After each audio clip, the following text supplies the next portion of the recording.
ವೈದ್ಯಕೀಯ ಕ್ಷೇತ್ರದಲ್ಲಿ ಜನಸೇವೆಯನ್ನು ಜನಾರ್ದನ ಸೇವೆಯನ್ನು ಮಾಡತಕ್ಕಂಥ ಕ್ಷೇತ್ರಕ್ಕೆ ನಿಮಗೆ ಅವಕಾಶ ಸಿಕ್ಕಿದೆಯಲ್ಲ, ಈ ಜನ್ಮದ ಹುಟ್ಟಿನ ಒಂದು ಪವಿತ್ರ ಕ್ಷೇತ್ರ ಕಾರ್ಯ ಅಂತ ನೀವು ಭಾವಿಸ್ಬೇಕು.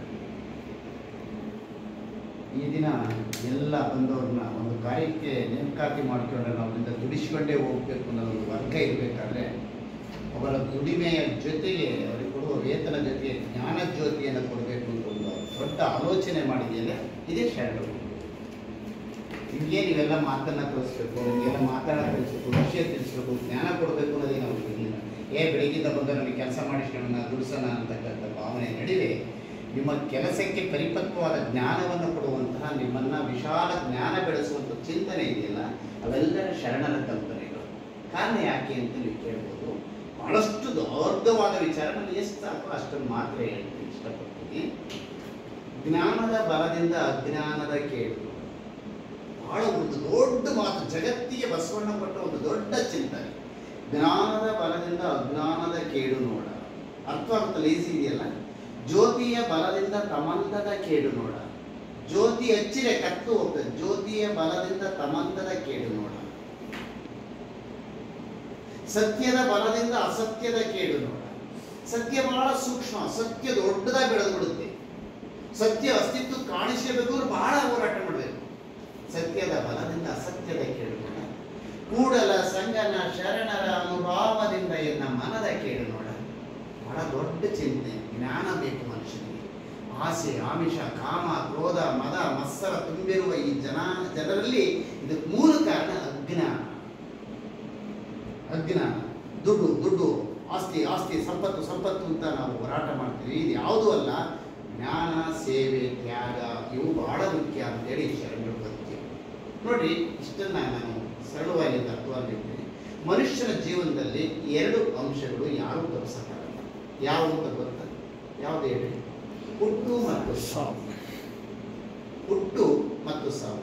ಹುಟ್ಟು ಇಲ್ಲಿದೆ, ಸಾವು ಇಲ್ಲಿದೆ. ಕೆಲವರು ಇನ್ನೂ ದೂರ ಇದೆ. ದೂರ ಅಂದರೆ 100 ವರ್ಷ, 50 ವರ್ಷ, 70 ವರ್ಷ, ಕೆಲವರು 25 ವರ್ಷ, ಕೆಲವರು 30 ವರ್ಷ, ಕೆಲವರು 8 ವರ್ಷ, ಕೆಲವರು 6 ವರ್ಷ. ಸಾವಿಗೆ ಗೊತ್ತಿಲ್ಲ ನಮಗೆ. ಹುಟ್ಟು ಮತ್ತು ಸಾವಿನ ನಡುವೆ ಒಂದು ಅಂತರ ಇದೆ. ಹುಟ್ಟಿದ ಮೇಲೆ ಸಾವು ಖಚಿತ. ಆದರೆ 63 ಕೋಟಿ ಜೀವ ಎಷ್ಟೋ ಜನ ಹುಟ್ಟಿ ಸತ್ತು, ಕೋಟ್ಯಾಂತರ ಜನ ಸತ್ತು ಹೋಗಿದ್ದಾರೆ. ಆದರೆ ಕೆಲವರ ಹೆಸರು ಮಾತ್ರ ನಿರಂತರವಾಗಿ ಉಳಿದರೆ ಈಗ ಹೇಳಿದರು ಬುದ್ಧಂ ಶರಣ. ಕ್ರಿಸ್ತಪೂರ್ವ 700 ವರ್ಷಗಳ 7,000 ವರ್ಷಗಳ ಹಿಂದೆ ಹುಟ್ಟಿದ ಬುದ್ಧನ ಹೆಸರು ಇವತ್ತು ಉಳ್ಕೊಂಡಿದೆ ಅಂದರೆ ಬುದ್ಧ ಒಬ್ಬ ರಾಜನಾಗಿ ಬೆಳಿಬೇಕಾದನು, ವೈಭವವನ್ನು ಅನುಭವಿಸ್ಬೇಕಾದನು, ಸುಖ ವೈಭವವನ್ನು ಅನುಭವಿಸ್ಬೇಕಾದನು. ಅವೆಲ್ಲವನ್ನ ಬಿಟ್ಟು ಯಾಕೆ ಶರಣನಾದ, ಜ್ಞಾನೋದಯವಾಯಿತು ಅಂತಂದ್ರೆ ನಾನು ರಾಜನೇ ಆಗಿರ್ಬೋದಾಯಿತು, ಬೇಕಾದನ್ನು ಅನುಭವಿಸಬಹುದಾಗಿರ್ಬೋದಾಯಿತು. ಯಾಕೆ ಬಿಟ್ಟು ಹೊರಟ ಅಂದ್ರೆ, ಒಂದು ಅವನ ತ್ಯಾಗ ಧ್ಯಾನವನ್ನು ನೋಡಿ ಒಂದು ಮನೆಯಲ್ಲಿ ಕೂಡ ಆಗ್ತಾರೆ ಬುದ್ಧ ತಪ್ಪಿಸಿಕೊಂಡು ಅನಿವಾರ್ಯವಾಗಿ ಸಮಾಧಿಗೆ ಅದನ್ನ ಕಥೆಯನ್ನು ಹೇಳೋದು ನಿಮಗೆಲ್ಲ ಗೊತ್ತಿದೆ, ಅಧ್ಯಯನ ಮಾಡಿದ್ರೆ. ಆಚೆ ಬರ್ತಾನೆ. ಆಚೆ ಬಂದು ನೋಡಿದಾಗ ರಸ್ತೆ ಉದ್ದದಲ್ಲಿ ಹಲವಾರು ಘಟನೆಗಳನ್ನ ಕಾಣ್ತಾನೆ. ಅಂಗವಿಕಲನ್ನು ಕಾಣ್ತಾನೆ, ಕುಷ್ಠರೋಗಿಯನ್ನು ಕಾಣ್ತಾನೆ, ಆಮೇಲೆ ಭಿಕ್ಷಕನನ್ನು ಕಾಣ್ತಾನೆ, ಮತ್ತೆ ಎಣವನ್ನು ಹೊತ್ಕೊಂಡು ಹೋಗೋದನ್ನು ಕಾಣ್ತಾನೆ. ಇದೆಲ್ಲವನ್ನು ನೋಡಿದ್ರೆ ಅವನಿಗೆ ಆಶ್ಚರ್ಯ ಆಗ್ತದೆ, ಏನಿದು ಜೀವನ, ನಂದು ಇಷ್ಟೇ ಅಂತೇಳಿ. ಆಗ ಅವನು ಏನ್ ಮಾಡ್ತಾನೆ, ಇದಕ್ಕೆಲ್ಲ ಕಾರಣ ಏನು? ಆಸೆಯೇ ದುಃಖಕ್ಕೆ ಕಾರಣ ಅಂತ ಏನ್ ಮಾಡ್ತಾನೆ, ಅವನು ಸಂಶೋಧನೆ ಚಿಂತನೆಯನ್ನ ಮಾಡಿ ಒಂದು ಬೋಧಿ ವೃಕ್ಷದ ಕೆಳಗೆ ಕೂತ್ಕೊಂಡು ಅವನಿಗೆ ಜ್ಞಾನೋದಯವಾಗ್ತದೆ. ಅವಾಗ ಹೇಳ್ತದೆ ಸತ್ಯ, ಧರ್ಮ, ನ್ಯಾಯ, ನೀತಿ ಮತ್ತೆ ಅಹಿಂಸೆ ಇವೆಲ್ಲವನ್ನ ಬೋಧಿಸ್ತಾ ಹೋಗ್ತಾನೆ. ತಾನು ರಾಜನಾಗುವುದನ್ನ ಬಿಟ್ಟು, ಅಂತ ವೈಭೋಗದ ಸುಖವನ್ನು ಬಿಟ್ಟು ಸಮಾಜಕ್ಕೆ ಆಲೋಚನೆ ಮಾಡಿದಲ್ಲ, ಅವನೇ ಜ್ಞಾನಿ, ಅವನೇ ಶರಣ, ಅವನೇ ಆಲೋಚನೆ. ಅರ್ಥವಾಯ್ತಾ? ಶರಣ ಅಂದ್ರೆ ಸಮಾಜಮುಖಿಯಾಗಿರ್ತಕ್ಕಂಥದ್ದು. ನಾನು ಇದು ನಿಮ್ಗೊಂದು ಸ್ವಲ್ಪ ಹೇಳ್ಬಿಡ್ತೀನಿ. ಇದು ಒಂದು ಕಲ್ಲು ಮಟ್ಟದಿಂದ ಕಟ್ಟಿರೋ ಕಟ್ಟಡ ಅಷ್ಟೇ. ಇದಕ್ಕೆ ಜೀವವನ್ನು ತುಂಬಬೇಕಾಗಿರ್ತಕ್ಕಂಥ ವೈದ್ಯರು ಮತ್ತು ನೀವುಗಳಷ್ಟೇ. ಮೊನ್ನೆ ನಮ್ಮ ಶಿವಕುಮಾರ್ ಸ್ವಾಮಿ, ಸಿದ್ದಿಕ್ ಸ್ವಾಮಿ ಒಂದೇ ಒಂದು ಮಾತನ್ನು ಹೇಳ್ಬಿಟ್ರು. ಅದೊಂದೇ ಒಂದು ಸೆಂಟೆನ್ಸ್ ಹೇಳ್ತೀನಿ. ಡಾಕ್ಟ್ರಿ ಕೆಲಸ ಮಾಡಿಬಿಟ್ಟು ಒತ್ತಡದಲ್ಲಿ ಮುಗಿದೋಗ್ತಾರೆ. ಅದು ಅತ್ಯಂತ ಕ್ರೂಷಿಯಲಾದಂಥ ಕಾರ್ಯವನ್ನ ದೊಡ್ಡದನ್ನ ಮುಗಿಸ್ಬಿಡ್ತಾರೆ. ಮೇನ್ ಆಪರೇಷನ್ ಏನೋ ಮುಗಿಸ್ಬಿಡ್ತಾರೆ. ಮುಗಿದ ಮೇಲೆ ಅದನ್ನು ಎಲ್ಲ ಹೊರೆಯನ್ನು ನಿಂದ, ಹೌದಲ್ಲ? ಹೊರೆಯನ್ನು ಹಾಕ್ತಾರಲ್ಲ, ಆ ಹೊರೆಯನ್ನ ಅವರು ಮಾಡಿದ ಒಂದು ಅರ್ಧ ಗಂಟೆ ಕೆಲಸವನ್ನ ಅವರು ಹಾಸ್ಪಿಟಲ್ ವಾರಕ್ಕೆ ಬಿಟ್ಟು ಹೋಗ್ತಾರೆ, 2 ದಿನಕ್ಕೆ ಬಿಟ್ಟು ಹೋಗ್ತಾರೆ, 3 ದಿನಕ್ಕೆ ಬಿಟ್ಟು ಹೋಗ್ತಾರೆ. ಅವ್ರು ಬಿಟ್ಟು ಹೋಗುವವರೆಗಿಂತ ತಪಾಸಣೆಯನ್ನ ನಾವು ಸೌಖ್ಯವನ್ನು ನೋಡ್ಕೊಳ್ತೀವಿ. ಈ ಕೆಲಸವನ್ನ ನೀವು ನೀವೇನಾದ್ರೂ ಮಾಡಿಬಿಟ್ರೆ ಅವ್ರು ಸುಖವಾಗಿ ಹೋಗ್ಬಿಟ್ಟು ನೆಮ್ಮದಿಯಾಗಿ ಇದ್ಬಿಟ್ರು ಅಂದ್ರೆ ಈ ಕಲ್ಲು ಬಿಲ್ಡಿಂಗ್ ಇಂದ ಕಟ್ಟಡಕ್ಕೆ ಈ ಏನಿದೆ ಅಲ್ಲ ಕಟ್ಟಡಕ್ಕೆ ಒಂದು ಗೌರವವನ್ನು ಬರ್ತಕ್ಕಂಥದ್ದು, ಒಂದು ಜೀವವನ್ನು ಉಳಿಸ್ತಕ್ಕಂಥದ್ದು ಡಾಕ್ಟರ್ ಎಷ್ಟು ಮುಂಚೆ ನೀವು ಅಷ್ಟೇ. ತ್ಯಾಗ, ಇಲ್ಲ ಇದು ನನ್ನ ಜವಾಬ್ದಾರಿ, ನನ್ನ ಜೀವ, ನನ್ನ ಅಕ್ಕ, ನನ್ನ ತಂಗಿ, ನನ್ನ ಅಣ್ಣ, ನನ್ನ ತಮ್ಮ, ನನ್ನ ಮನೆಯವರು, ನಂದೇ ಇದು ಜೀವ ಅಂತೇಳಿ ಅವ್ರ ದುಡ್ಡು ಮುಖ್ಯ ಅಲ್ಲ, ಹೌದಲ್ಲ? ಹಣ ಇವತ್ತು ಅಗತ್ಯ, ಹಣ ಅನಿವಾರ್ಯ. ಹಾಗಾಗಿ ಅದರ ಮುಖ್ಯವಾಗಿ ಸೇವೆ ಇದೆಯಲ್ಲ, ಆ ಸೇವೆಗೆ ಅದಕ್ಕೆ ಸ್ವಾಮಿ ವಿವೇಕಾನಂದ ತ್ಯಾಗ ಮತ್ತು ಸೇವೆ ಬಾನಂಗಳದ ಎರಡು ರೆಕ್ಕೆಗಳು ಅಂತ ಕರೀತಾರೆ. ತ್ಯಾಗ ಮತ್ತು ಏನ್ ತ್ಯಾಗ ಇಲ್ಲಿ, ನಿಮ್ಮ ತ್ಯಾಗ ಏನು? ನಮ್ಮ ನಿಧಿ ಬರುತ್ತೆ, ಹಸಿವಾಗಿದೆ, ನನ್ನ ಟೈಮ್ ಆಗ್ತಾ ಇದೆ, ಏನೋ ಆಗ್ತಾ ಇದೆ, ನನ್ನ ಕಾರ್ಯಬಾರದು ಒತ್ತಡ ಇದೆ, ಅದನ್ನ ಬದಿಗೊತ್ತಬೇಕು. ಅರ್ಥ ಆಯ್ತು? ಅದನ್ನು ಬದಿಗೊತ್ತಿದಾಗ ಮಾತ್ರ ಸಾಧ್ಯ.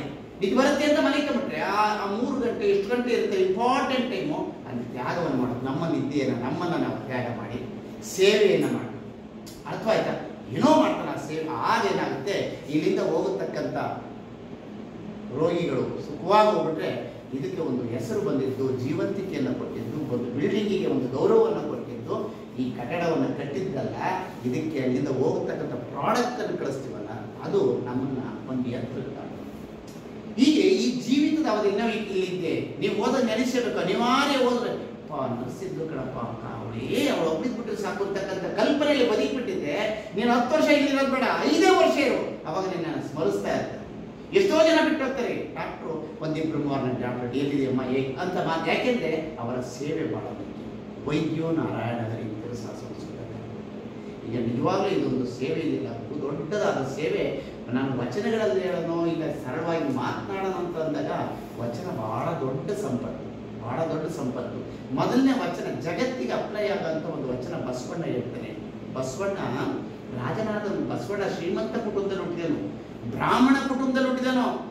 ಇವೆಲ್ಲ ಯಾಕೆ ಬೇಕಾಯ್ತು, ಜಂಜಾಟ ಬೇಕಾಯ್ತು. ಅವನು ಬಹಳ ನೋವನ್ನು ಉಂಟಾನೆ, ಬಹಳ ಕಷ್ಟವನ್ನು ನೋಡ್ತಾನೆ. ಆ 12ನೇ ಶತಮಾನದಲ್ಲಿ ವೈದಿಕ ಶಾಹಿ ಹೇಳ್ಬೇಕಾಗ್ತದೆ, ವೈದಿಕ ಶಾಹಿ ಬೇರೆ ನೋಡ್ಬಿಟ್ಟಿತ್ತು. ಬ್ರಾಹ್ಮಣರು ಅಂತ ಹೇಳ್ತೀವಲ್ಲ, ಅವರಿಗೆ ಮಾತ್ರ ಎಲ್ಲ ಸ್ವತಂತ್ರ ಇದ್ದೀವಿ, ಯಾರ್ಯಾರಿಗೂ ಸ್ವತಂತ್ರ ಇರಲಿಲ್ಲ. ಕಾರಣ ಯಾಕಪ್ಪ ಅಂದ್ರೆ ಹೃದಯ ಎಲ್ಲಿಂದ, ಇಲ್ಲಿಂದ ಹುಟ್ಟಿರೋ ಬ್ರಾಹ್ಮಣ, ಇಲ್ಲಿಂದ ಹುಟ್ಟಿರೋ ಕ್ಷತ್ರಿಯ, ಇಲ್ಲಿಂದ ಹುಟ್ಟಿರೋ ಶೂದ್ರ, ಇಲ್ಲಿಂದ ಕ್ಷತ್ರಿಯ ಅಂತ ಹೇಳಿ 4 ವರ್ಗವನ್ನು ಮಾಡ್ಕೊಂಡಿದ್ರು. ಆ 4 ವರ್ಗದಲ್ಲಿ ಈ ಕೆಳವರ್ಗ ಶೂದ್ರ, ಕ್ಷತ್ರಿಯ, ವೈಶ್ಯ ಇದರಲ್ಲಿ ಯಾವುದೂ ಗೌರವ ಇರಲಿಲ್ಲ, ಎಲ್ಲವನ್ನು ಅವರೇ ಅನುಭವಿಸ್ತಿದ್ರು. ಇದನ್ನು ಕಂಡು ಬುದ್ಧನೇ ಅವರು ಬಸವನಿಗೆ ಒಂದು ಜ್ಞಾನೋದಯವಾಗ್ತದೆ. ಏನಪ್ಪ, ಎಲ್ಲ ಜನಾಂಗವನ್ನ ಬರೇ ಶೋಷಣೆ.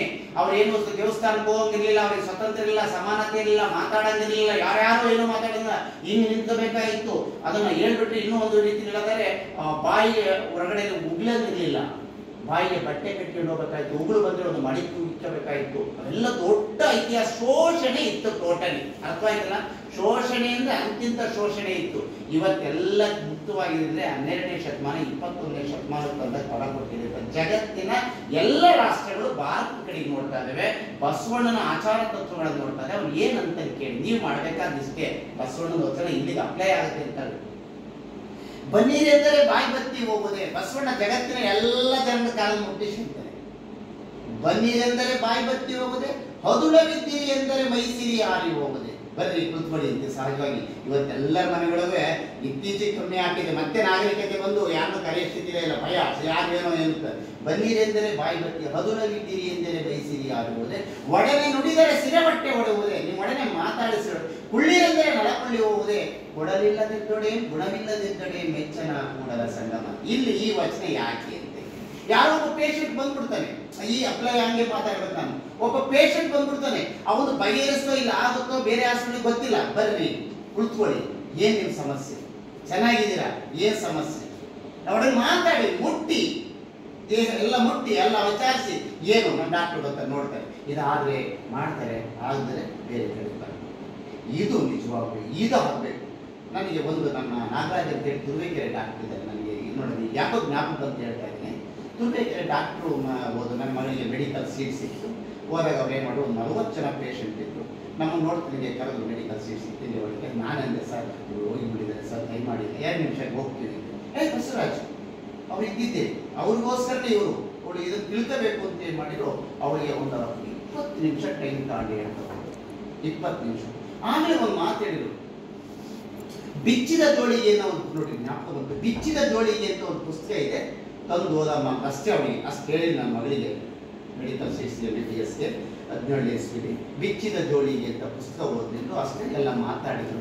ಆಮೇಲೆ ಅವರೊಂದು ಮಾತನ್ನು ಹೇಳಿದರು, ನೋಡಮ್ಮ, ರೋಗಿಯೊಡನೆ ವೈದ್ಯ ಎಷ್ಟು ಹತ್ತಿರವಾಗಿ, ಎಷ್ಟು ಸ್ಪರ್ಶ ಮಾಡಿ, ಎಷ್ಟು ಚಿಂತನೆಯನ್ನು ಮಾಡಿ, ಎಷ್ಟು ಅವನೊಂದಿಗೆ ಸಮಾಲೋಚನೆ ಮಾಡಿ ಅತ್ಯಂತ ಹತ್ತಿರವಾಗ್ತಾನೋ ಆಗ ಮಾತ್ರ ರೋಗಿಯ ಅರ್ಧ ಕಾಯಿಲೆ ಬಗೆಹರಿದ್ರೆ ಅವನ ಕಾಯಿಲೆ ಗುರುತಿಡಿಯಕ್ಕೆ ಸಾಧ್ಯ ಆಗುತ್ತೆ ಅಂತ ಹೇಳಿದರು. ಇದು ಸತ್ಯನೋ ಏನೋ ಗೊತ್ತಿಲ್ಲ, ಡಾಕ್ಟರ್ ಹೇಳಿದ್ದು.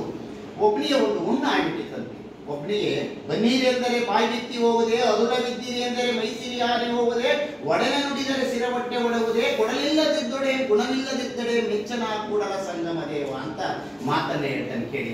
ಆಗ ವೈದ್ಯರಿಗೆ ಒಬ್ಬನ ರೋಗಿಗೆ ಸುಮಾರು 40 ವರ್ಷನೋ ಇಲ್ಲಿ ಪಟ ಮಾತಾಡ್ಬೋದು, ಇಲ್ಲಿ ಕೂತ್ಕೋಬೇಕು.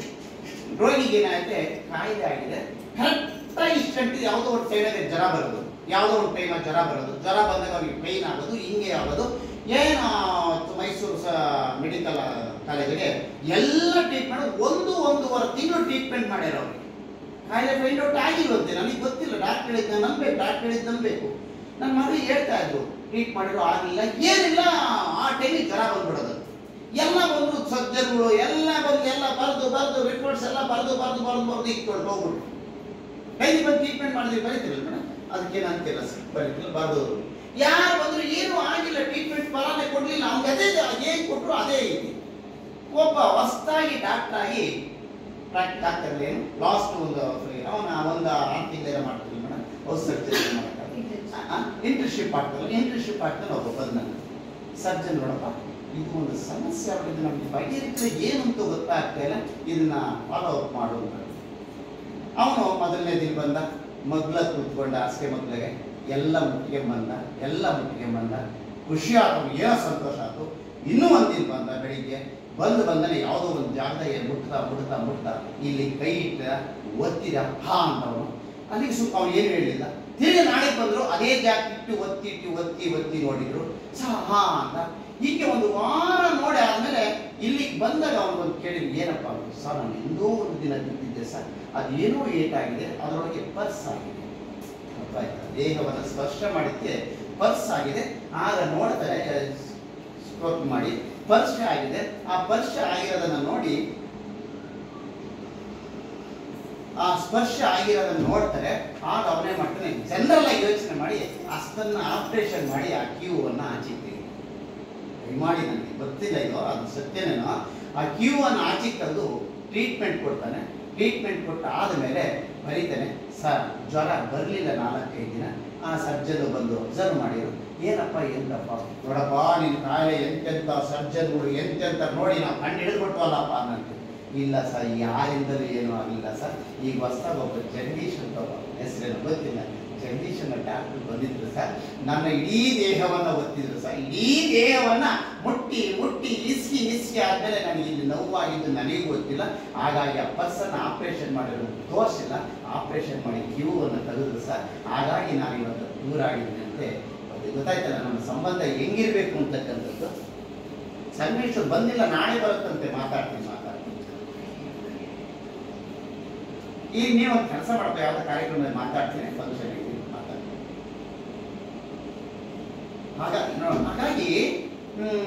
ಹಾಗಾಗಿ ಅದು ಗೊತ್ತಾಗಲ್ಲ. ನಮ್ಮ ರೋಗಿಯೊಡನೆ ನಮ್ಮ ಅಂತರಾತ್ಮದ ಪ್ರೀತಿ. ಪಾಪ ಇಲ್ಲಿ ನಡೆಯಲ್ಲ, ನಾನು ಬೈ ಕೂತ್ಕ ಬಾಪ ಬಾರಪ್ಪ ಕೂತ್ಕ, ನನಗೆ ಇಂಟ್ರೆಸ್ಟ್ ಹೊರಟೋದು, ಬಾ ಕೂತ್ಕ ಬಾರವ ಕೊಟ್ಟಿ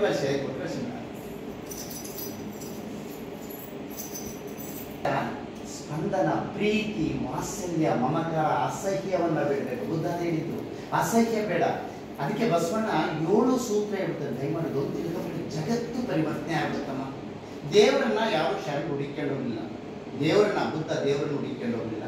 ಗೊತ್ತು, ಎಲ್ಲ ದೇವ್ರನ್ನ ಹುಡುಕೊಂಡು ಹೋಗಲಿಲ್ಲ. ಶರಣರು ಯಾರು ದೇವ್ರನ್ನ ಹುಡುಕೊಂಡು, ದೇವರೇ ನಮ್ಮ ಹತ್ರಕ್ಕೆ ಬರೋದು ಮಾಡಿದೆ. ಹೆಂಗ್ ಮಾಡಿದೆ?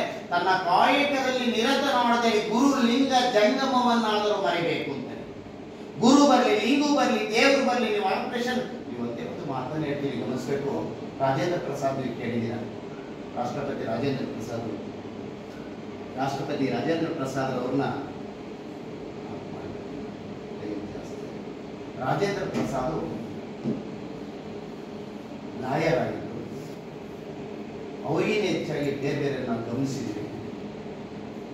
ಆರ್ಗ್ಯುಮೆಂಟ್ಸ್ ಮಾಡ್ಬೇಕಾದ್ರೆ ಅವ್ರ ತಂದೆ ತೀರೋಗಿರ್ತಾರೆ, ಆಹ್ವಾನ ಬರುತ್ತೆ. ರಾಜೇಂದ್ರ ಪ್ರಸಾದ್ ನಮಗೆ ಅಧ್ಯಯನ ಮಾಡಿದ್ದು ಜ್ಞಾಪಕ ಬಂದಿದ್ದು ಹೇಳ್ತಾ ಇದ್ದೀನಿ. ಆಮೇಲೆ ಹಾಗೆ ಹೀಗೆ ಅಂತ ಬರ್ತಾರೆ ಕಳೆಯಲಿಕ್ಕೆ. ಅವರು ಹೋಗೋದಿಲ್ಲ. ಯಾಕೆಂದರೆ 7 ಅಥವಾ 6 ಜನರಿಗೆ ಗಲ್ಲು ಶಿಕ್ಷೆ ಆಡದಂತ ಅವತ್ತೆಲ್ಲ ಆರ್ಗ್ಯುಮೆಂಟ್ಸ್ ಬಿಟ್ಟೋಗಿದ್ರೆ 6 ಜನರ ಜೀವವನ್ನು ಉಳಿಸೋಕ್ಕೋಸ್ಕರ ನಮ್ಮ ತಂದೆ ಜೀವನ ಎಷ್ಟೆಷ್ಟು ಇವ್ರದ್ದು ಶ್ರೇಷ್ಠ ಅಂತೇಳಿ ಆ ಕಾಯಕದಲ್ಲಿ ನಿರತರಾಗಿ ಅಪವಾಸನ ಗೆದ್ದಂತೆ ಅವರಿಗೆ ಬಿಡುಗಡೆ ಮಾಡಿಸಿದ್ರು. ಅರ್ಥ ಆಯ್ತಾ? ಅಂದರೆ ಕಾಯಕ ಅಂದರೆ ಶ್ರೇಷ್ಠ ಅಂತ. 7 ಗುಣಗಳನ್ನು ಹೇಳ್ತೇನೆ ಬಸವಣ್ಣ. ದಯಮಾಡಿ ಆ ಗುಣಗಳು ನಾವು ತಿಳ್ಕೋಬೇಕಷ್ಟೇ. ನಿಮ್ಮ ಕಾಯಕ ಎಷ್ಟು ದೊಡ್ಡದಿಂದರೆ ನಾವು ನೋಡ್ರಿ, ನಮ್ಗೆ ಕೊಡೋ ಸಂಬಳ, ನಾವು ಪಡೆಯುವಂಥ ವೇತನ ಅದು ಮುಖ್ಯ ಅಲ್ಲ. ನಾವು ಇದ್ದ ಜಾಗದಲ್ಲಿ ಏನನ್ನ ಸೇವೆಯನ್ನು ಮಾಡೋದು ಅದು ನಿರಂತರವಾಗಿ ಉಳಿತದೆ ಅಂತಕ್ಕಂಥದ್ದು. ಅದು ನಿರಂತರವಾಗಿ ಹೋದರೆ ಅದು ನಿರಂತರವಾಗಿ ಉಳಿತದೆ ಅಂತದ್ದು. ನೋಡಿ, ಬಸವಣ್ಣ ಒಂದು ಮಾತು ಹೇಳ್ತಾನೆ. ಬಸವಣ್ಣ ಏನು ಹೇಳ್ತಾನೆ ಅಂದರೆ, ದೇವರನ್ನ ಯಾರು ಹುಡುಕೊಂಡು ಹೋಗಿ, ನೀವು ದೇವರ ನಿಮ್ಮಂತೂ ಬರಬೇಕು ಅಂದರೆ ಏನು ಮಾಡಬೇಕು ಅನ್ನೋದು ಒಂದು ಮಾತು ಹೇಳ್ತಾನೆ. ಕಳಬೇಡ. ನಿಮ್ ಕೆಲಸ ಮಾಡ್ಬೇಕಾದ್ರೆ ಕಳ್ತನ ಮಾಡಬೇಡ. ನಾನು ಸುಳ್ಳು ಹೇಳೋದು, ಅದು ಹೇಳೋದು, ನಂಗೆ ಅಲ್ಲಿ ಐತಿ ಅಂತ ಹೇಳೋದು. ಅರ್ಥ ಆಯ್ತಾ? ಕಳಬೇಡ. ನೋಡು, ಅವ್ನು ಹೇಳಿದ್ ಬೇರೆ. ಇಡೀ ಜಗತ್ತು ನಮಗೆ ಕೆಲಸ ಮಾಡಬೇಕಾದ್ರೆ ಕಳ್ತನ ಮಾಡಬೇಡ, ತಪ್ಪಿಸೋಣ ಬೇಡ, ಅದು ಅವ್ರ ದೂರ ಹೇಳೋದು. ಕಳಬೇಡ, ಕೊಲ್ಲಬೇಡ. ಮಾತು ಕೊಟ್ಟಿದ್ರೆ ನಿಮ್ಮನ್ನು ನಂಬಿ ಬಿಟ್ಬಿಡರೆ ನೀನು ನಡೆಸಿ ಹೋಗು. ನಾನು ಮಾತಾಡ್ತೀನಿ, ನೀನು ಮಾತಂತ ನಡ್ಕೊಂತೀನಿ. ಕೊಲ್ಲಬೇಡ, ಮಾತನ್ನ ಕೊಲ್ಲಬೇಡ. ಕಳಬೇಡ, ಕೊಲ್ಲಬೇಡ. ಹುಸಿಯ ನುಡಿಯಲು ಬೇಡ, ಸುಳ್ಳು ಹೇಳ್ಬೇಡ. ಅಯ್ಯೋ ಅದು ಹಂಗಾಚ ಇದಂಗಾತ, ಹಿಂಗೆ ಬಿದ್ಬಿಡ್ಸ, ಹಂಗಾಚ ಹಿಂಗಾತ ಅಂತ ಬೇರೆ ಬೇರೆ ಸುಳ್ಳು ಹೇಳ್ಬೇಡ. ಅರ್ಥ ಆಯ್ತು? ಕೆಲಸ ಮಾಡ್ತಾರೆ.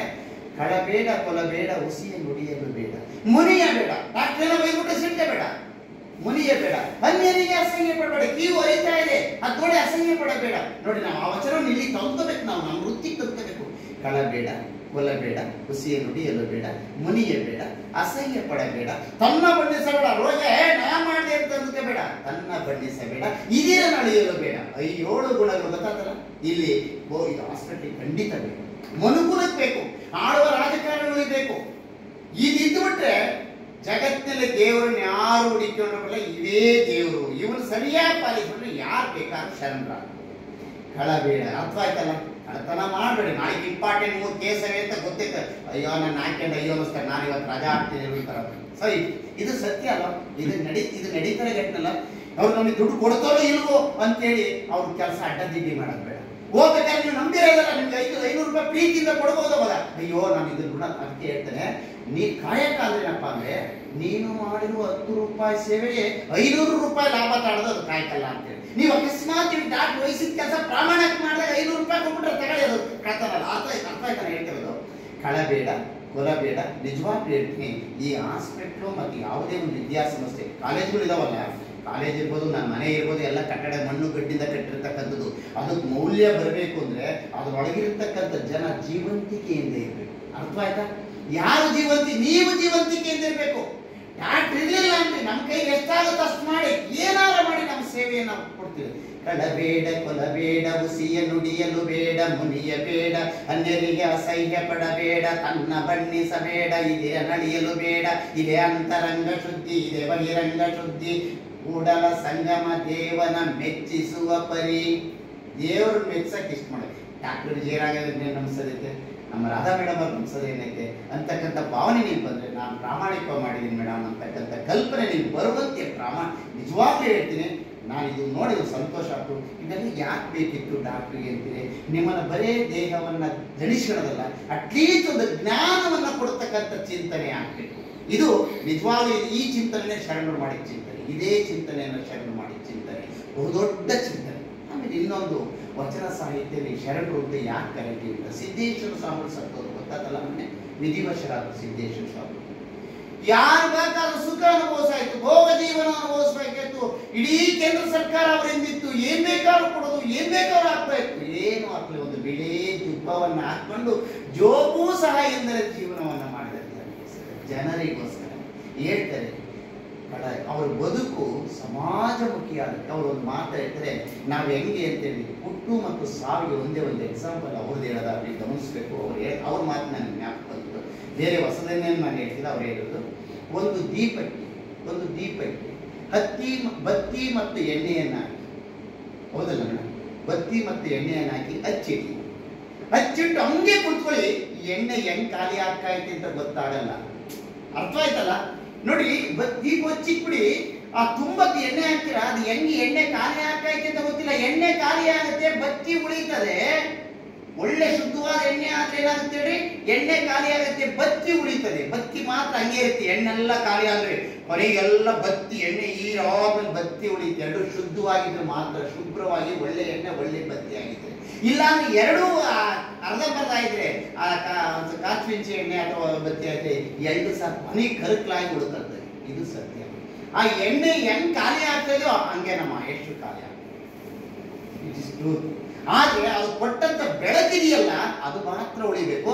ಯಾರು ಲೋಕದೊಳಗಿರುವಾಗ ಬೇಕಾಗಿರುತ್ತಾರೋ, ಸಾಕಾಗಿ ಹೋಗುವಾಗ ಜನರ ಬಾಯಿಗೆ ಬೇಕಾಗಿರ್ತಾರೋ ಅವರು ಬದುಕು ಸಾರ್ಥಕ. ಅರ್ಥ ಆಯ್ತಾ? ಲೋಕದೊಳಗಿರುವಾಗ ಬೇಕಾಗಿ ಇರಬೇಕು, ಸಾಕಾಗಿ ಹೋಗುವಾಗ ಜನರ ಬಾಯಿಗೆ ಬೇಕಾಗಿ ಇರಬೇಕು. ಹೌದಿಲ್ರಿ? ಆಗ ಅವ್ರ ಹೆಸರು ಉಳಿತೆ. ಹಾಗಾದ್ರೆ ಬುದ್ಧನ ಹೆಸರು 7000 ವರ್ಷದಿಂದ ಉಳ್ಕೊಂಡಿದೆ. ಯೇಸು, ಪೈಗಂಬರ್, ಮೊಹಮ್ಮದ್ ಪೈಗಂಬರ್, ಬಸವ, ಅಲ್ಲಮ್ಮ, ಸಿದ್ದರಾಮ, ಅಕ್ಕ ರಾಮ, ಗಂಗಾ ಅಕ್ಕ, ಮಹಾದೇವಿ, ಇವರೆಲ್ಲ ಹೆಸರು ಯಾಕೆ ಉಳ್ಕೊಂಡವಿದ್ರೆ ಇವರು ತಮಗೋಸ್ಕರ ಏನನ್ನೂ ಮಾಡಲಿಲ್ಲ, ಇಡೀ ಜಗತ್ತಿಗೆ ತ್ಯಾಗವನ್ನು ಮಾಡ್ತಾರೆ. ಇದು ನಮ್ಮ ಕೆಲಸ ಕಾರ್ಯ ಮಾಡ್ಬೇಕಾದ್ರೆ ಏನಿರ್ಬೇಕಂತಲ್ಲ, ಇವು ಮಾಡಬಾರ್ದು, ಇವು ಪ್ರಾಮಾಣಿಕವಾಗಿ ಮಾಡಬೇಕು.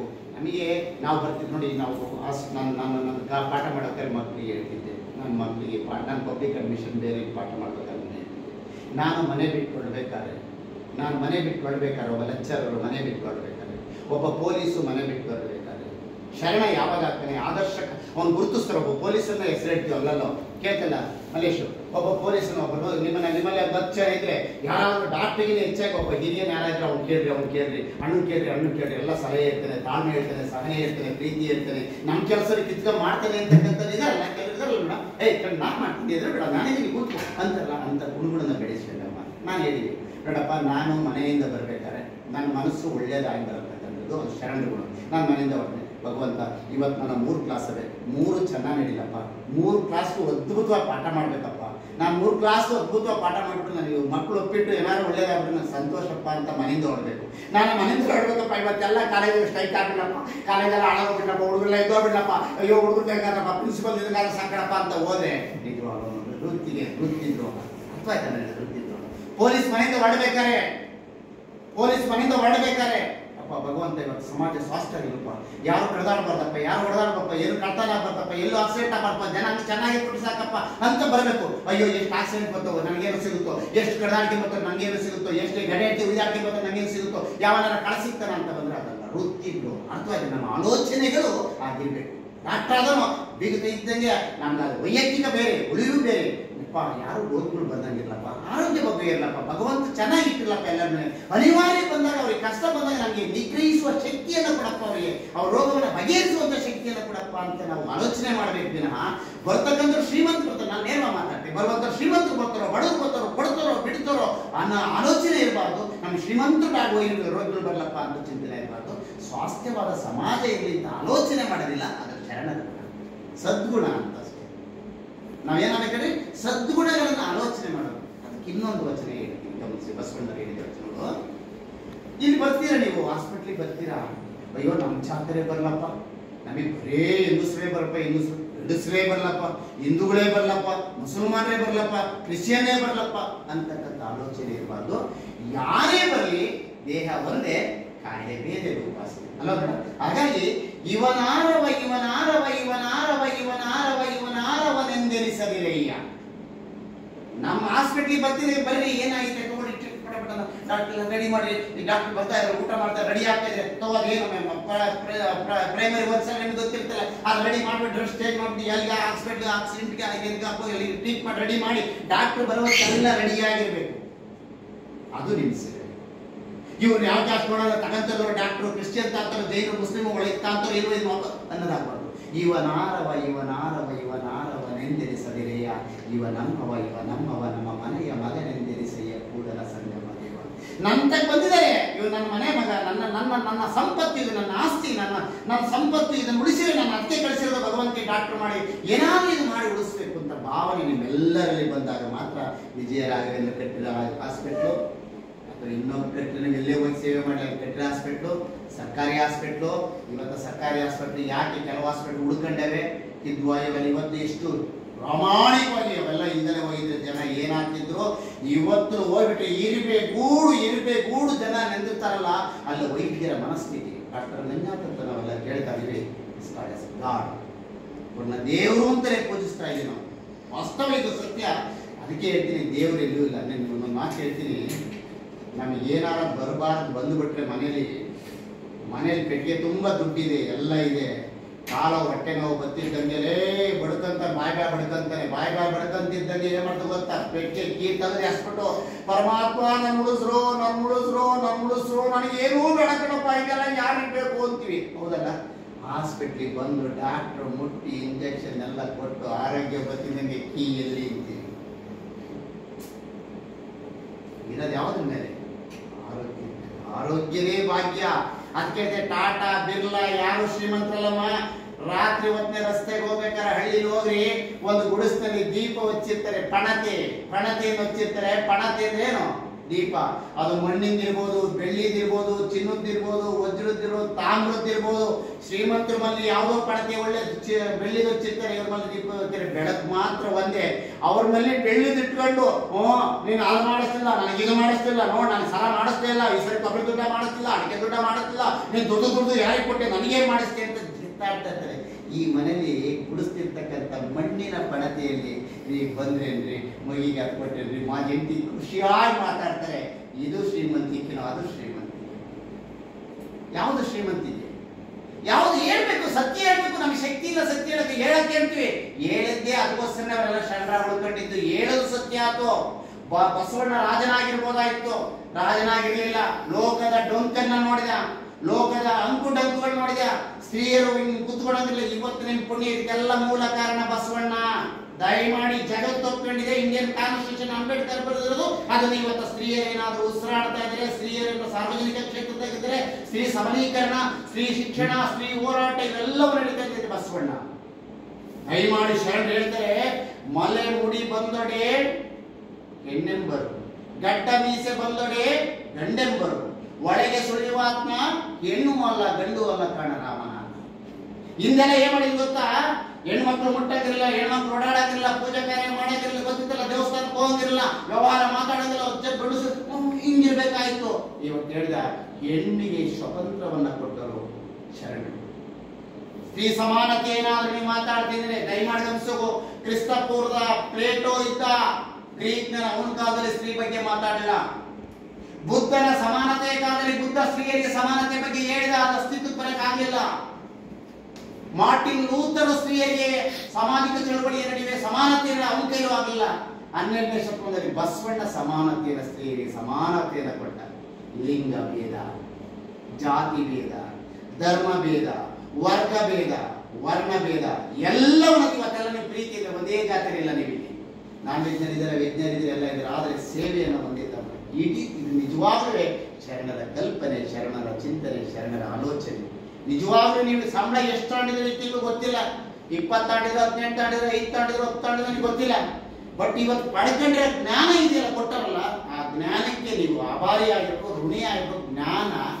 ಜ್ಞಾನ ಬಹಳ ದೊಡ್ಡದಮ್ಮ. ಜ್ಞಾನ ಒಂದು ಸಂಪತ್ತು, ಜ್ಞಾನ ಸಂಪತ್ತು. ಜ್ಞಾನ ಒಂದು ದೊಡ್ಡ ಸಂಪತ್ತು. ಅದು ನಮ್ಗೆ ಇವತ್ತು ಅಗತ್ಯ. ನಾವು ಮಾಡೋ ಸೇವೆ ಏನಾಗ್ಬಿಡಿ ಗೊತ್ತಾ? ಇವತ್ತಿನ ಸರ್ಕಾರಗಳು ಹೋಗ್ತಿದ್ದಂಗೆ ಪ್ರಾಯ ಒಂದಿಷ್ಟು 2-3 ವರ್ಷ ಇಕ್ಕಿಬಿಟ್ರು, ನರ್ಸ್ ಟ್ಯಾಕ್ ಕೊಟ್ಬಿಟ್ರು, ಸರ್ಟಿಫಿಕೇಟ್ 100 ಏನು 100% ತಾಂಬಿಟ್ರಿ, ಎಲ್ಲ ಒಳ್ಳೊಳ್ಳೆ ಸರ್ಟಿಫಿಕೇಟ್ ಬಂದ್ಬಿಟ್ರೆ ಎಲ್ಲ ಆಗೋಗ್ಬಿಡ್ತು. ಕೆಲಸ ಮಾಡಕ್ ಬಂದಾಗ ಮೌಲ್ಯ ಗೊತ್ತಿಲ್ಲ, ಅದನ್ನು ಹೆಂಗೆ ಸೇವೆಯನ್ನು ಹೇಳ್ಕೊಟ್ಟಿಲ್ಲ, ತ್ಯಾಗವನ್ನು ಹೇಳ್ಕೊಟ್ಟಿಲ್ಲ, ಬಲಿದಾನವನ್ನು ಹೇಳ್ಕೊಟ್ಟಿಲ್ಲ, ನನ್ನ ಕೆಲಸದಲ್ಲಿ ಅನ್ಯಾಯವನ್ನು ಮಾಡಬಾರದು ಅನ್ನೋದನ್ನು ನಮಗೆ ಹೇಳ್ಕೊಟ್ಟಿಲ್ಲ. ಇದು ಹುಟ್ಟು ಮತ್ತು ಸಾವಿನ ನಡುವೆ ನಾವು ಮಾಡುವಂತೆ ಈ ವೃತ್ತಿಯನ್ನು ಮಾಡಿದಿರಲ್ಲ, ನಿಜವಾಗ್ಲೂ ಕೆಲವು ನರ್ಸ್ಗಳು, ಕೆಲವು ಡಾಕ್ಟರ್ಗಳು ಹೆಚ್ಚಿ ಕಡೆ ನಮ್ಮ ಕುಮಾರ್ ಡಾಕ್ಟರ್ ಅಂತ ನಾವು ಕೇಳಿದ್ದೀವಿ ಮೇಡಮ್. ನಿಜವಾಗ್ಲೂ ನಾನು ನೋಡಿದೆ. ನಾನು ಒಂದ್ಸರಿ ಅನಿವಾರ್ಯ ಹೋದೆ. ನನಗೇನು ಗೊತ್ತಿಲ್ಲ, ಅವರ ಸೇವೆ ಬಹಳ ಅಗೋಚರವಾದಂಥ ಸೇವೆ. ಒಂದು ಕಾಲದಲ್ಲಿ ಹೆಸರು ಅಳ್ಳೋಗ್ಬಿಟ್ಟಿದೆ, ಗೊತ್ತಿದ್ದಿಲ್ಲ ಅವರ ಹೆಸರು ಕೇಳಿದೆ. ಯಾಕೆಂದ್ರೆ ಅವರು ಹಣವನ್ನು ಇಟ್ಕೊಂಡು ನೋಡಲಿಲ್ಲ. ಫಸ್ಟ್ ಪೇಷಂಟ್ ಮುಸ್ಲಿಮಾನ ಮಗು ಬಂದ್ರೆ ಎತ್ಕೊಂಡರು, ಕ್ರಿಶ್ಚಿಯನ್ ಮಗು ಬಂದ್ರೆ ಎತ್ಕೊಂಡರು, ಎಲ್ಲ ಮಗುವನ್ನು ಎತ್ಕೊಂಡು ಆ ತಾಯಿಗೆ ಖುಷಿ ಆಗ್ಬಿಡೋದು, ನನ್ನ ಮಗು ಉಳಿಯುತ್ತೆ ಅಂತಕ್ಕಂಥ ಆ ಅಮ್ಮನ ಅವ್ರು ಮುಚ್ಚುತ್ತಿದ್ದಂಗೆ, ಅಪ್ಪ ಡಾಕ್ಟರ್ ನನ್ನ ಮಗು ಮುಟ್ಟಿಬಿಟ್ರೆ ಏನೂ ಆಗಲ್ಲ, ಚೆನ್ನಾಗಿದೆ. ಅಕಸ್ಮಾತ್ ವಾಂತಿ ಮಾಡಿರುವೆ ಅದನ್ನ ಒಂಚೂರು ಅಲರ್ಜಿ ಮಾಡ್ಕೊಂಡ್ರೆ ಅಸಹ್ಯ ಮಾಡ್ಕೊಂಡಂಗೆ ನೋಡ್ತೀವಲ್ಲ, ಅದನ್ನ ಈ ವೃತ್ತಿ ಬೇಕಾಗುತ್ತೆ. ನಿಜವಾಗ್ಲೂ ಅದ್ಭುತವಾದ ವೃತ್ತಿ ಅಂದ್ರೆ ವೈದ್ಯಕೀಯ ವೃತ್ತಿ. ಈ ಜಗತ್ತಿನಲ್ಲಿ 4 ಇತ್ತೀಚೆಗೆ 4 ಅಂತ ಹೇಳ್ತೀವಿ, ಅದು ನೋಬೆಲ್ ಪ್ರೊಫೆಷನ್ ಅಂತ ಕರಿತೀವಿ. 1 ಟೀಚರ್, 2 ಡಾಕ್ಟ್ರು, 3 ಸೈನಿಕ, 4ನೇ ಇವತ್ತ ರೈತ. ನೋಬೆಲ್ ಪ್ರೊಫೆಷನ್ ಅಂತ. ಶಿಕ್ಷಕ ಬಹಳ ಹೇಳ್ತೀನಿ. ಶಿಕ್ಷಕ ರಾಧಾಪಲ್ಲಿ ಸರ್ವಪಲ್ಲಿ ರಾಧಾಕೃಷ್ಣ ಬಗ್ಗೆ ಹೇಳ್ತೀವಿ. ಯಾಕೆ ಹೇಳ್ತೀವಿ ಗೊತ್ತಾ? ಅವ್ರು ಏನಾದ್ರು ಗೊತ್ತಾ? ಶಿಕ್ಷಕರಾಗಿ, ಪ್ರಾಧ್ಯಾಪಕರಾಗಿ, ವಿಶ್ವವಿದ್ಯಾಲಯ ಕುಲಪತಿಯಾಗಿ, ರಷ್ಯಾದ ರಾಯಭಾರಿಯಾಗಿ, 2 ಬಾರಿ ಉಪರಾಷ್ಟ್ರಪತಿಯಾಗಿ, ಒಮ್ಮೆ ರಾಷ್ಟ್ರಪತಿಯಾಗಿ ಸೇವೆಯನ್ನು ಸಲ್ಲಿಸ್ತಾ ನಿಲ್ಲಿಸ್ತೀವಿ. ಅಲ್ಲಿನವರೆಗೂ ಅವರು ಯಾವತ್ತೂ ನಾನು ಅಂತ ಮೆರೆದೇ ಇಲ್ಲ. ಇಡೀ ಸೇವೆಯನ್ನ ಸಮಾಜಕ್ಕೆ. ಅರ್ಥ ಆಯ್ತಾ? ಇವೆಲ್ಲ ನಾನೇನು ಯಾವತ್ತೋ ಓದಿರೋದು ತಲೆಯಿದ್ದೇವೆ ಅಂದ್ರೆ ಜ್ಞಾನದ ಬಲದಿಂದ ಜ್ಞಾನ ಬರಬೇಕು. ನಮಗೆ ಫಸ್ಟ್ ಹಾಸ್ಪಿಟ್ಲಿಗೆ ಬರ್ತಿದ್ದಂಗೆ ನನಗೆ ಏನು ಮುಖ್ಯ ಅಲ್ಲ, ನಾನು ಇಲ್ಲಿ ಬಂದಿದ್ದೀನಿ ಏನಾದ್ರು ನನ್ನ ಗುರುತನ್ನ ಬಿಟ್ಟೋಗ್ಬೇಕು. ಸಾಯಿಗಂಗೆ ಹಾಸ್ಪಿಟ್ಲ್ ನಾನು ಎಷ್ಟು ವರ್ಷ ಇದ್ದೀನಿ ಗೊತ್ತಿಲ್ಲ, ನಾನು ಎಷ್ಟು ವರ್ಷ ಇಕ್ಕಂತ ಗೊತ್ತಿಲ್ಲ. ಯಾರೇನ್ರಿ ಜನ ಮೆಚ್ಚುವಂತಲ್ಲ, ಮನ ಮೆಚ್ಚುವಂತ ಕೆಲಸವನ್ನ ಮಾಡಲೇಬೇಕು, ಸೇವೆಯನ್ನ ಸಲ್ಲಿಸಲೇಬೇಕು ಅಂತಕ್ಕಂಥ ಕಲ್ಪನೆ ಇದೆಯಲ್ಲ, ಅದು ಶರಣ ಕಲ್ಪನೆ. ಶರಣ ಅಂದ್ರೆ ಯಾರು ಅನ್ನೋದನ್ನ ಅದು ಸುಲಭವಾಗಿ ಹೇಳೋದು, ಈಸಿಯಾಗಿ ಹೇಳ್ತೀವಿ. ಶರಣ ಅಂದ್ರೆ ಗೊತ್ತ, ಸ್ವಾರ್ಥ, ಅಸೂಯೆ, ದ್ವೇಷ, ಕಾಮ, ಕ್ರೋಧ, ಮದ, ಮತ್ಸರ, ಅಹಂಕಾರ ಎಲ್ಲವನ್ನ ಬಿಟ್ಟು ಸಮಾಜಮುಖಿಯಾಗಿ ಆಲೋಚನೆ ಮಾಡದೆ ಸದ್ಗುಣಗಳೇ ಶರಣ. ಇನ್ನೂ ಒಂದು ಶರಣದ ವಾಚಕದಲ್ಲಿ ಹೇಳಿದರೆ ತನು, ಮನ, ಧನ. ತನು ಅಂದ್ರೆ ಏನ್ರಿ? ತನು ಅಂದ್ರೆ ಏನು? ತನುವ ಗೆಲ್ಲಲಾರದೆ, ಮನವ ಗೆಲ್ಲಲಾರದೆ, ಧನವ ಗೆಲ್ಲಲಾರದೆ ಭ್ರಮೆಗೊಂಡಿತ್ತು ಲೋಕವಲ್ಲ. ತನುವನ್ನ ದಾಸೋಹಕ್ಕೆ ನಾವು ದುಡಿತೀವಲ್ಲಮ್ಮ, ನಾವು ದುಡಿದಿದ್ದನ್ನ ನಮ್ಮಲ್ಲಿ ಇರ್ತಕ್ಕಂಥದ್ದನ್ನ ಒಂಚೂರು ದಾಸೋಹ ಮಾಡಬೇಕು. ನಾನು 100 ರೂಪಾಯಿ ದುಡಿದಿದ್ದೀನಿ, 80 ರೂಪಾಯಿ ನಿಂತಿದ್ದು 10 ರೂಪಾಯಿ ನಾನು ಸಮಾಜಕ್ಕೆ ದಾಸೋಹ ಮಾಡ್ತೀನಿ. ಅರ್ಥ ಆಯ್ತಾ? ದಾಸೋಹ ತನುವನ್ನ, ಮನವನ್ನ, ಧನವನ್ನ ಸಮಾಜಕ್ಕೆ ಮೀಸಲಿಟ್ಟವನ್ನ ಶರಣ ಅಂತ ಕರೆ. ಹನುಮಪ್ರಭು ಒಂದು ವಚನ ಹೇಳ್ಬಿಟ್ಟು ಬಹಳ ಚೆನ್ನಾಗಿದೆ, ನನಗೆ ಖುಷಿ ಆ ವಚನ ಹೇಳಕ್ಕೆ. ಶರಣ ಅಂತ ಯಾರು ಅಂತ ಹೇಳ್ತೇನೆ, ತನುವ ಗೆಲ್ಲಲರಿಯದೆ, ಮನವ ಗೆಲ್ಲಲರಿಯದೆ, ಧನವ ಗೆಲ್ಲಲರಿಯದೆ ಭ್ರಮೆಗೊಂಡಿತ್ತು ಲೋಕವೆಲ್ಲ. ಜಗತ್ತೇ ಭ್ರಮೆ ಅಂತೆ, ಜಗತ್ತು ಭ್ರಮೆಲಿತ್ತಂತೆ. ನಾನು, ನಂದು ನಂದು ನಂದು ನಂದು, ಬೇಕು ಬೇಕು, ಹೌದಲ್ಲ? ಸಂಪತ್ತು, ಐಶ್ವರ್ಯ ಯಾರೇ ಬೇಕು, ಯಾರ್ದಾರ ಹೊಟ್ಟೆ ಏನೆಲ್ಲವೂ ಬೇಕು, ಊಟ ಒಂದೇ ಸಾಕು. ಹೌದಾ ಮೇಡಮ್? ಏನೆಲ್ಲವೂ ಬೇಕು, ಊಟ ಆಗತಕ್ಕ, ಊಟ ಆದ್ಮೇಲೆ ಅದೊಂದೇ ಸಾಕು ಅಂತ. ನಾವು ಊಟ ಒಂದೇ ಜ್ಞಾನ ಬೇಕು ಬೇಕು ಸಾಕು ಅಂದಿದೀವ. ಭೂಮಿ, ಒಡವೆ, ವಸ್ತ್ರ, ವಜ್ರ, ವೈಢೂರ್ಯ ಎಲ್ಲವೂ ಯಾರೂ ತಗೊಂಡೋಗಿಲ್ಲ, ಎಲ್ಲ ಬಿಟ್ಟು. ಯಾರಾದ್ರೂ ಬುದ್ಧ ತಾಂಡದ್ನ, ಬಸವ ತಾಂಡದ್ನ, ಗಾಂಧಿ ತಾಂಡದ್ನ, ಅಂಬೇಡ್ಕರ್ ತಾಂಡದ್ನ, ಯಾರು ಯೇಸು ತಾಂಡದ್ನ, ಯಾರು ತಾಂಡೋದಿಲ್ಲ. ಸಮಾಜಕ್ಕೆ ಬಿಟ್ಟೋದು. ಕೋಟ್ಯಾಂತರ ಜನ ಸತ್ತವರ ಹೆಸರು ಉಳ್ಕೊಂಡಿಲ್ಲ, ಈ ಕೆಲವರ ಹೆಸರು ಉಳ್ಕೊಂಡ್ರೆ ಬದುಕು ಶರಣರ ಬದುಕನ್ನು ಬದುಕಿದೆ. ತನುವ ಗೆಲ್ಲಲರಿಯದೆ, ಮನವ ಗೆಲ್ಲಲರಿಯದೆ, ಧನವ ಗೆಲ್ಲಲರಿಯದೆ ಭ್ರಮೆಗೊಂಡಿದೆ ಲೋಕವೆಲ್ಲ. ಭ್ರಮೆ ಅಷ್ಟೇ ಇದು, ಭ್ರಮೆಗೊಂಡಿದೆ ಲೋಕವೆಲ್ಲ. ತನುವ ದಾಸೋಹಕ್ಕೆ, ಮನವ ಲಿಂಗಕ್ಕೆ, ಧನವ ಜಂಗಮಕ್ಕೆ ಮೀಸಲಿಡಬಲ್ಲ ಅನ್ನೋದರೆ ಬಸವಣ್ಣನಲ್ಲದೆ ಮತ್ಯಾರಿಂದಲೂ ಸಾಧ್ಯವಿಲ್ಲ ಕಾರಣ ಗುಹೇಶ್ವರ ಅಂತ ನಲ್ಲಮಪ್ರಭು. ಬಸವಣ್ಣ ಇಡೀ ಎಲ್ಲವನ್ನ ತ್ಯಾಗವನ್ನು ಮಾಡ್ತಾನೆ, ತ್ಯಾಗ ಬಲಿದಾನಗಳನ್ನ ಮಾಡ್ತಾನೆ, ಪ್ರೀತಿಸ್ತಾನೆ. ದಲಿತರ ಮೇಲೆ ಊಟ ಮಾಡ್ತಾನೆ. ಬಸವಣ್ಣನ ಯಾಕೆ ಒಬ್ಬ ಶರಣ ಅಂತ ಕರೀತೀವಿ? 2-3 ಇನ್ಸಿಡೆಂಟ್ ಹೇಳಿ ನಮ್ಮ ಮನಸ್ಸಿಗೆ ಎಲ್ಲಾಗ್ತದೇನೋ ಗೊತ್ತಿಲ್ಲ. ಬಸವಣ್ಣ ಚಿಕ್ಕವನಾಗಿದ್ದಾಗ 8 ವರ್ಷ ಮಗ, 8 ವರ್ಷದ ಬಾಲ್ಯ. ಅವನ ತಾಯಿ ಏನ್ ಮಾಡ್ತಾಳೆ? ಅವನ ತಾಯಿ ಸಂಗಮೇಶ್ ದೇವಸ್ಥಾನಕ್ಕೆ ಹೋಗಕ್ಕೆ ಒಂದು ಕಟ್ಟಿಗೆ ಹಣ್ಣು ಹಂಪಲನ್ನ ಗೊತ್ತಲ್ಲ, ಹೊಸಬಿದ್ರಾಗೆ ಅವ್ರು ಶ್ರೀಮಂತರು, ಬಡ ಬ್ರಾಹ್ಮಣರು ಎಲ್ಲ ಇಟ್ಬಿಟ್ಟು ದೇವಸ್ಥಾನಕ್ಕೆ ಕಳಿಸ್ತಾರೆ. ದಿನ ಅವ್ರ ಅಕ್ಕ ಹೋಗಿ ಬರ್ತಿದ್ದೆ ನಾವೆಲ್ಲ ಮುಖ್ಯ. ಅವತ್ತ ಅವನು ಹೋಗ್ತಾನೆ ದೇವಸ್ಥಾನಕ್ಕೆ ಹೋಗ್ಬಿಟ್ಟು ಪಾತ್ರೆಯನ್ನು ತಾಂಡೋಗ್ತಾರೆ, ಕಟ್ಟೆಲ್ಲ ಪೂಜಾ ಸುಬ್ರತೆ ಅಂತ ಹೋಗ್ಬಿಟ್ಟು ಬರ್ಬೇಕಾದ್ರೆ ಅವ್ರ ಅಕ್ಕ ಪ್ರತಿನಿತ್ಯ ಎಲ್ಲ ಹಂಗೆ ಹಣ್ಣು ಬರೋವು, ತೊಟ್ಟು ಮುರ್ಬಿಟ್ಟು ಬರ್ತಾನೆ, ತೊಟ್ಟು ಹಿಂಗೆ ಮುರಿದು ಹಿಂಗಂದು ಬರೋವು. ಇವತ್ತು ಅವನು ಹೋಗ್ತಾನೆ, ಹೋದಾಗ ಬರ್ಬೇಕಾದ್ರೆ ಖಾಲಿ ತಟ್ಟೆ ತರ್ತಾನೆ ಮನೆಗೆ. ಅವ್ರ ತಾಯಿ ಮಗ ಎಲ್ಲಪ್ಪ ಹಣ್ಣು ಹಂಪಲುಗಳು, ಎಲ್ಲಪ್ಪ ಪ್ರಸಾದ ಅಂತ ಹೇಳ್ತಾರೆ. ಅಮ್ಮ ಪ್ರಸಾದವನ್ನು ಸಂಗಮನಾಥ ಸ್ವೀಕರಿಸಿದ, ಸಂಗಮನಾಥ ತಿಂದ ನಮ್ಮ ಅಂತ. ಆಶ್ಚರ್ಯ ಅಲ್ವಾ? ಸಂಗಮನಾಥ ತಿಂದ ಅಂದ್ರೆ ಸಂಗಮನಾಥ ಅಂದ್ರೆ ಯಾರು ಅಂತ ನೀವು ಪ್ರಶ್ನೆ ಮಾಡ್ಕೋಬೇಕು. ಇದನ್ನೇ ಶರಣ ಅನ್ನೋದು. ಸಂಗಮನಾಥ ತಿಂದ ಅಲ್ಲಪ್ಪ, ಎಲ್ಲಪ್ಪ ಸಂಗಮನಾಥ ತಿಂದ? ನಮ್ಮ ಅಕ್ಕ ದಿನ ತತ್ತಿದ್ದು ವಾಪಸ್ಸು ನೀನೇನಪ್ಪ ಸಂಗಮನಾಥ ತಿಂದ ಅಂತಾರೆ. ಪ್ರಶ್ನೆ ಮಾಡ್ತಾರೆ, ಬಹಳ ಪ್ರಶ್ನೆ ಮಾಡ್ತಾರೆ. ಎಲ್ಲಪ್ಪ ಸಂಗಮನಾಥ ಎಲ್ಲಿ ಬಂದ್ರೆ ಏನು?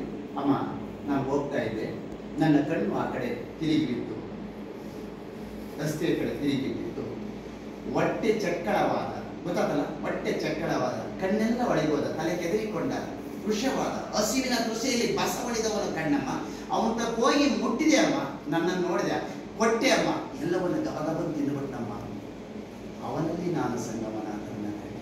ಹಸಿದವನಿಗೆ ಅನ್ನವನ್ನಿಕ್ಕುವುದೇ ಶರಣರ ಸದ್ಗುಣಗಳು. ನನ್ನ ಅರ್ಥ ಆಯ್ತೀಗ? ಅವನಲ್ಲಿ ನಾನು ಸಂಗಮನಾಥನ ಕಂಡೆ. ಏನಮ್ಮ ನಮಗೆ ಬ್ಯಾಡದರೆ ಒಲ್ಲದ ಲಿಂಗಕ್ಕೆ ಬೋನ ಹಿಡಿಯುವೆವು, ಉಣುವ ಜಂಗಮ ಬಂದರೆ ನಡೆಯುವೆವು. ಉಣುವ ಜಂಗಮ ಬಂದರೆ ನಡೆಯುತ್ತಿ, ಉಲ್ಲದ ಕಲ್ಲುಗಳಿಗೆ ಬೋನಮಣಿ. ಕಾಯೊಂದಗಳು ಅನ್ನ ಕಂಡಡೆ ಕೂಗಿ ಕರೆಯುವುದು ತನ್ನ ಬಳಗವನು. ಕಾಯೊಂದಗಳು ಅನ್ನ ಕಂಡ್ರೆ ಕೂಗಿ ಕರೆಯುತ್ತೆ.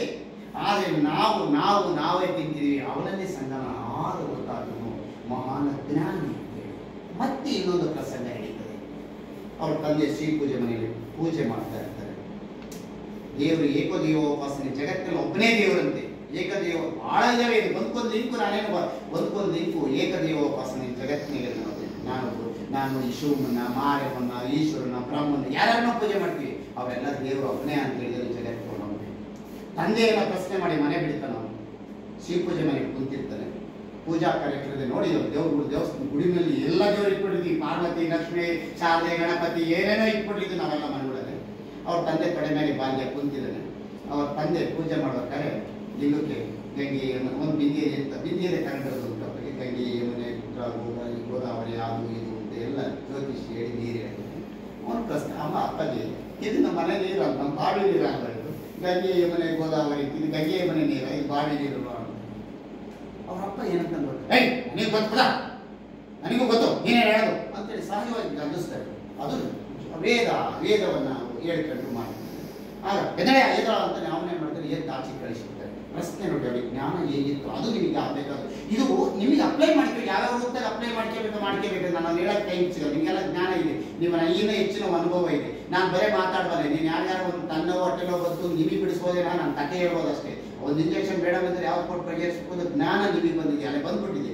ಅದನ್ನು ಸದ್ವಿನಿಯೋಗ ಮಾಡಿ ಸದಾಕಾಲ ರಾತ್ರಿ 12 ಗಂಟೆ ನಾನು ನಿದ್ದೆ ಬಂದುಬಿಟ್ಟಿದೆ, ಮನೆ ಪಕ್ಕ ಪ್ರಾಣ ಹೋಗ್ತಾ ಇದೆ, ಅದು ನಂತಿದ್ದಕ್ಕೆ ಪಡಾಯಿಸಿ ಎಂದು ಕಡೆಯ ಮನೆ ಬೇರೆ ನನ್ನ 1000 ಇರಲಿ ಅಂತ ಅದು ಹೋಗಿ ನೋಡೋದೇ ಸೇವೆ ಅಂತ. ಅದನ್ನು ನಾವು ಬೆಳೆಸ್ಕೊಳ್ಬೇಕಾದ್ರೆ ನಿಮ್ಮೂರಾಗ ಇಟ್ಬಿಟ್ರೆ ನೀನು ಅಯ್ಯೋ ನಮ್ಮಲ್ಲಿ ತಡಿರು ರಾಧ ಏನಿದೆ, ಆ ಕಮಲ ಇದ್ದಾಳೆ, ಕಮಲಕ್ಕಿದ್ರು ಬಿಡು, ನಮ್ಮ ಮನೇಲಿ ಏನಾದ್ರು ಸ್ವಲ್ಪ ಕಂಡ್ರು ಅಂತ ಬಂದು ಏನೋ ಒಂದು ಮಾತ್ರೆ ಕೊಟ್ಟರೆ ಅವ್ರಿಗೆ ಖುಷಿ ಆಗ್ಬಿಡುತ್ತೆ. ನೀವು ಮುಟ್ಟಿಬಿಟ್ರಿ ಡಾಕ್ಟರ್ ಮುಟ್ಟಿದಾಗೆ ಆಗ್ಬಿಡುತ್ತೆ. ಯಾರು ಇಲ್ಲಂತ ಕಾಲದಲ್ಲಿ ಅದು ಆ ಥರ ಆಗುತ್ತೆ. ನಾನೇನು ಆಗ ಏನು ಮಾಡ್ತೇನೆ, ಆಚೆಗೆ ಬಂದ್ಬಿಡ್ತೇನೆ. ತಂದೆ ಕಳಿಸ್ಬಿಡ್ತಾರೆ. ತಂದೆ ಕಳಿಸಿದಾಗ ಆಚೆಗೆ ಬಂದು ಮನೆ ಅಂಗಳವನ್ನು ಬಿಟ್ಟು ಅಷ್ಟು ದೂರದ ಬಂದು ಒಂದು ಚುಟ್ಟು ತಗೊಂಡು ಒಂದು 10 ಗುಂಡಿಗಳನ್ನು ನೋಡಿದ್ದೇನೆ ಮೇಡಮ್. ನೋಡಿ ಅನುಭವ ಹೆಂಗಿರುತ್ತೆ. 10 ಗುಂಡಿಗಳನ್ನು ನೋಡಿದ್ದೇನೆ. ಅವರಪ್ಪ ಪೂಜೆ ಮುಗಿಸ್ಕೊಂಡು ಪೂಜೆ ಮಾಡೋಕ್ಕೆ ದೇವಸ್ಥಾನಕ್ಕೆ ಹೋಗಕ್ಕೆ ಪಾತ್ರೆ ತಟ್ಟೆಯಲ್ಲಿ ಇಟ್ಕೊಂಡು ಬರ್ತಾ ಇದ್ದೇನೆ. ತಟ್ಟೆ ಇಟ್ಕೊಂಡು ಬಂದಾಗ ನೋಡ್ತೇನೆ ಸಣ್ಣ ಸಣ್ಣ ಗುಂಡಿಗಳನ್ನೆಲ್ಲ. ಇವು ಮಕ್ಕಳಿಗೆಲ್ಲ ನಿಂತಿರ್ತಾನೆ ಬಸವಣ್ಣ. ಅವನು ಹೇಳ್ತೀನ ಕರೆದು, ಮದರಾಂಬಿಕೆ ಇಲ್ಲ ಇದೇನು ಯಾರೇ ಸಣ್ಣ ಸಣ್ಣ ಗುಂಡಿ ತೆಗ್ದಿರೋಣ ಇವೆಲ್ಲವ ಅಂತಾರೆ. ಇನ್ಯಾರು ನಿನ್ನ ಮಗ ಬಸವ ಅಂತಾರೆ ಅವರು. ಕರೀತಾನೆ, ಯಾಕಪ್ಪ ಇಷ್ಟೊಂದು ಗುಂಡಿ ತೆಗ್ದ್ರೆ? ಬಾಯಾಡಿದೆ ನೀರು ಕುಡಿಯಲೆಂದು ತೆಗೆದೇ ಇರ್ತಾನೆ.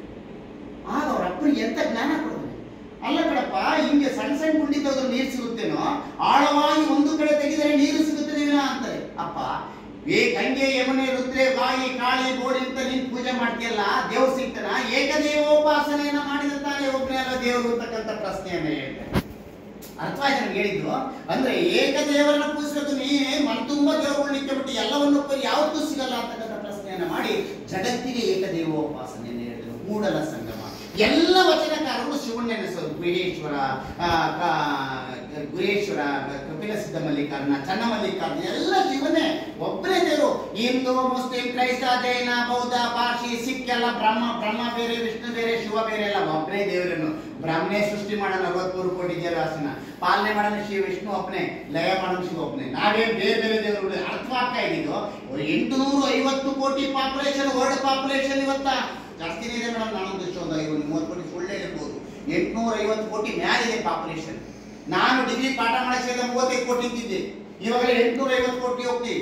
America, Russia, Canada, Australia, Nepal, Burma, Iran, Kuwait, Jordan, Lebanon, ಇವು ಕಟ್ಟಕಾಯಿ ಅಷ್ಟಲ್ಲ. ದೇಶ ಎಷ್ಟು 195 ದೇಶ ಇದೆ.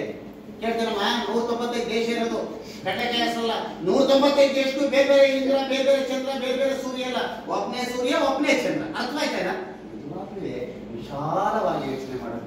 ಅಲ್ಲಯ್ಯ, ನನ್ನದಲ್ಲದ ವಸ್ತುವಿಗೆ ನಾನೇಕೆ ಕಿತ್ತಾಡಿವೆ? ನನ್ನದು ಯಾವುದು ಅಲ್ಲ. ಆತನ ಕರೆಯೋಲೆ ಬಂದರೆ ನಾನು ಯಾವಾಗಲಾದರೂ ಹೊರಡಬೇಕು. ಕರೆಯೋಲೆ ಬಂದು ನಾನಿಲ್ಲ ಅಪ್ಪ. ಈ ಒಂದು ವಾಸ್ತವ ಸತ್ಯನೇ ಬೇರೆ, ವಾಸ್ತವ ಸತ್ಯನೇ ಬೇರೆ. ಸತ್ಯ ಏನಿಲ್ಲ, ಯಾರು ಹೇಳಿ ಸತ್ಯ? ಬಸವರಾಜ ಇವತ್ತ ಸಾಯಿ ಗಂಗಾದಲ್ಲಿ ಕರೀತಿದ್ದಂಗೆ ಮಾತಾಡೋ ಚಟಕ್ ಬಂದವನೇ ಅಂತ ಅನ್ಕೊಂಡ್ರೆ ಅದು ಸತ್ಯ ಅಷ್ಟೇ. ಮಾತಾಡೋ ಚಟಕ್ ಬಂದಿನೋ, ಈಗ ತಿಳಿಸೋ ಚಟಕ್ ಬಂದ್ರೆ ನನಗೆ ಗೊತ್ತು, ನನಗೆ ಇದು ಸುಲಭ ಅಲ್ಲ, ಅಷ್ಟು ಸುಲಭ ಅಲ್ಲ. ಅವ್ರು ನಿಂದೆ ಏನು ಅಂದರೆ ಸುಮ್ಮನೆ ಬಂದು ಮಾತಾಡೋದಿಕ್ಕಲ್ಲ, ಇದು ಸತ್ಯ. ಸಾಯಿ ಗಂಗಾ ಆಸ್ಪತ್ರೆಯಲ್ಲಿ 5 ಗಂಟೆ ಇಷ್ಟು ಗಂಟೆಯಿಂದ ಬಂದು ಇಷ್ಟು ಗಂಟೆಗೆ ಮಾತಾಡೋದು ಸತ್ಯ ಅಷ್ಟೇ. ಇನ್ನೊಂದು ವಾಸ್ತವ ಸತ್ಯ ಇವತ್ತ ಈ ಆಯುಷ್ ಒಂದು ಮುಗಿದಿದೆ ಅನ್ನೋದು ವಾಸ್ತವ. ನನ್ನ ಜೀವಿತದ ಅವಧಿಯ ಆಯುಷ್ ಇದೆಯಲ್ಲ, ಅದು ಇವತ್ತು ಇಲ್ಲಿ ಮುಗಿದಿದೆ. ಬರುತ್ತಲೇ ಸತ್ಯ. 25 ವರ್ಷದ ಮಗ ಲಾಲಿ ಲಾಲಿ ಲಾಲಿ ಲಾಲಿ ಜೋ ಜೋ ಜೋ ಜೋ ಜೋ ಜೋ ಗುಮ್ಮ ಬರುವುದು ಕಂದಮ್ಮ ಸುಮ್ಮ ಮನಗೋ ಕಂದಮ್ಮ ಜೋ ಜೋ ಕಂದಮ್ಮ ಸುಮ್ಮ ಮನಗೋ ಕಂದಮ್ಮ. 2 ವರ್ಷದ ಮಗು ತೊಟ್ಲಿಗೆ ಹಾಕಿಬಿಟ್ರೆ ನಮ್ಮ ಚಿನ್ನ ಬಂಗಾರಿ ಮುತ್ತು ಕೊಟ್ಟಿದ್ದೆ, ಡ್ರೆಸ್ ಹಾಕಿದ್ದೆ, ಚೇಂಜ್ ಮಾಡಿದ್ದೆ. ಬರ್ತ್ಡೇ 2ನೇ ವರ್ಷದ್ದು. ಎಷ್ಟನೇ ವರ್ಷದ್ದು? 2ನೇ ವರ್ಷದ್ದು. ಆದ್ರೆ ವಾಸ್ತವ ಸತ್ಯ ಅವನ ಆಯುಷ್ಯ 2 ವರ್ಷ ಕಮ್ಮಿ ಆಗಿದೆ. ರೋಗಿ ಬಂದಿರೋದು ಸತ್ಯ, ಹೌದೇನ್ರಿ? ರೋಗಿಯನ್ನು ನೀವು ಕಳಿಸಿರೋದು ಸತ್ಯ. ಅವನ ಬದುಕಿಗೆ ಏನು ನಿಮ್ಮ ಪ್ರಾಮಾಣಿಕವಾದ ಪ್ರಯತ್ನ ಮಾಡಿರೋದು ವಾಸ್ತವ ಸತ್ಯ. ನೀವು ಸರಿಯಾಗಿ ಟ್ರೀಟ್ಮೆಂಟ್ ಕೊಟ್ಟು ಎಲ್ಲ ಮಾಡಿರೋನು ಬದುಕಿನ ಅಂದ್ರೆ ಅವನ ಆಯುಷ್ಯ ಹೆಚ್ಚಿದೆ. ಇಲ್ಲ ಹೊಸ ಹೀರೋ ನಿಂತಿದ್ದೆ, ನಿಮ್ ಕಡೆ ಯಾರು ಇಲ್ವಾ? ನಿಮ್ ಕಡೆ ಬಂದಿಲ್ಲ, ಯಾವ ಭಾಷಣ ಅವಳೆಲ್ಲೋತ್ತು ಇವಳೆಲ್ಲೋತ್ತು ಅಂತೀರ. ಅವ್ರು ಬರತಕ್ಕ ಭಾಷಣ ಬಿಟ್ರೆ ಪರಮಾತ್ಮ ಎಲ್ಲೂ ಇಲ್ಲ. ನಿಮ್ಮನ್ನ ಅಲ್ಲಿಂದ ನೋಡ್ತಾನೆ. ಅಯ್ಯೋ ನಿಮ್ಮನ್ನ ನಂಬಿ ಬಂದಲ್ಲಪ್ಪ. ಹಾಸ್ಪಿಟ್ಲಿಗೆ ಬಂದಾಗ ಬಂದು ಬಳಗ ಇದರೋ ಇಲ್ಲೋ ಗೊತ್ತಿಲ್ಲ, ನಾನೇ ಸರ್ವಸ್ವ, ಇದು ನನಗೇ ಆಗಿದೆ ಅಂತ ಮಾಡತಕ್ಕಂಥದ್ದು ಸೇವೆ. ನಿಜವಾಗ್ಲೂ ನನಗೇನು 2 ನಿಮಿಷ ನಾನು ಖಂಡಿತ ನನಗೆ ಸಂತೋಷ ಇದ್ದಂಗೆ ಗೊತ್ತ. ನನ್ನ ನಾನು ವಿಜಯರಾಘವೇಂದ್ರ ಮಾತಾಡಿದ 5 ನಿಮಿಷ ಆದ್ರೆ ನಾನು ಇಷ್ಟೊಂದೆಲ್ಲ ಹೇಳ್ತೀನಿ. ಅವರೊಂದೇ ಮಾತನಾಡಿ ಅವರಷ್ಟೇ ಸುಲಭವಾಗಿ ಹೇಳ್ಬಿಟ್ರು. ನನಗೆ ಅದಕ್ಕಿಂತ ಹೆಚ್ಚಾಗಿ ನಿಮಗೆ ಇದನ್ನು ತಿಳಿಸ್ಬೇಕು ಅನ್ನೋ ಕಲ್ಪನೆ ಇದೆಯಲ್ಲ, ದುಡಿಸ್ಕೊಳ್ಳತ್ತವ ನಿಮ್ಮನ್ನ. ಹೌದಲ್ಲ, ದುಡಿಸ್ಕೋಬೇಕು ಅನ್ನೋ ಕಲ್ಪನೆ ಇದೆಯಲ್ಲ. ಮೇಡಮ್ ಅಲ್ಲಿ ಇಷ್ಟ ಆಗಿದೆ ಇಲ್ಲೋ ಗೊತ್ತಿಲ್ಲ, ಬೆಲೆ ಯಾಕೆ ಅಂತ. ಬಟ್ ಅವ್ರ ಜ್ಞಾನದ ಈಗ ಆಲೋಚನೆ ಇದೆಯಲ್ಲ, ಇದು ವೈದ್ಯರಿಗೆ ಇರಬೇಕಾಗುತ್ತೆ. ಇಂಥೆಲ್ಲ ವೈದ್ಯರ ಆಗೋದಾಯ್ತು. ಸಾರ್ವಜನಿಕ ಆಡಳಿತದಲ್ಲಿ IAS KS AC ಮಾಡಿಕೆ ತಹಸೀಲ್ದಾರ್ ಆಗಬೇಕಾಯ್ತು. It is truth. ಎಲ್ಲೋ ಒಂದ್ ಕಡೆ ವೈದ್ಯಕೀಯ ಸೇವೆಯನ್ನು ನಾನು ಏನಾದ್ರೂ ಸಮಾಜಕ್ಕೆ ಕೊಡೋದ್ರ ಜೊತೆಗೆ ನಿಮ್ಮನ್ನು ಟೀಮ್ ತಾಡೋಣ. ನಾನು ಕೊಡೋ ದುಡ್ಡು ನನ್ನ ಸಂಬಳ ಮುಖ್ಯ. ನೀವೇನಾದ್ರೂ ಪ್ರಾಮಾಣಿಕ ಪ್ರಯತ್ನ ಮಾಡಿದ್ರೆ ನನ್ನ ಹಾಸ್ಪಿಟಲ್ ಬಂದು ಒಳ್ಳೆಯದು. ಇನ್ನೊಂದು ವರ್ಗ ಇದೆ, ಇಲ್ಲಿ ಪಾಸಿಟಿವ್ ಆಗಿ ಆಲೋಚನೆ ಮಾಡೋದ್ರಿಂದ ನೆಗೆಟಿವ್ ಆಲೋಚನೆ ಮಾಡೋದ್ರಿಂದ ನಮ್ಗೆ ಏನೇ ಹೆಸರು ಅದು ನಾವು ಯಾವ್ದನ್ನ ಲೆಕ್ಕಿಸಬಾರ್ದು. ನಿಂದಕರಿರಬೇಕು ಹಂದಿ ಇದ್ದಾಗೆ ಅಂತ. ಹಂದಿ ಇದ್ರೆ ಊರಿನ ಕಸ ಸ್ವಚ್ಛತೆ ಎಲ್ಲ ತಿಂದು ಏನ್ ಮಾಡುತ್ತೇನ್ರಿ, ಸೊಳ್ಳೆ ಎಲ್ಲ ಹೋಗಿ ಕಮ್ಮಿ ಮಾಡುತ್ತೆ. ಹಾಗಾಗಿ ನಿಂದಕರಿರಬೇಕು, ನಿಂದಿಸ್ಕೊಳ್ಳಿ, ನಮ್ ಕೆಲಸ ಮಾಡಿ. ಬೈದವರನ್ನ ಬಂಧುಗಳೇ ಅಂತಾನೆ ಇವತ್ತು ನಾವು ನಮ್ಮ ಸಾಯಿ ಗಂಗಾ ಹಾಸ್ಪಿಟಲ್ ನನ್ನ ನೇರವಾಗಿ ಹೇಳ್ಬಿಟ್ಟು ಸಾಯಿ ಗಂಗಾ ಬೈದವರೋ ಬಿಡ್ತಾರೋ ಗೊತ್ತಿಲ್ಲ.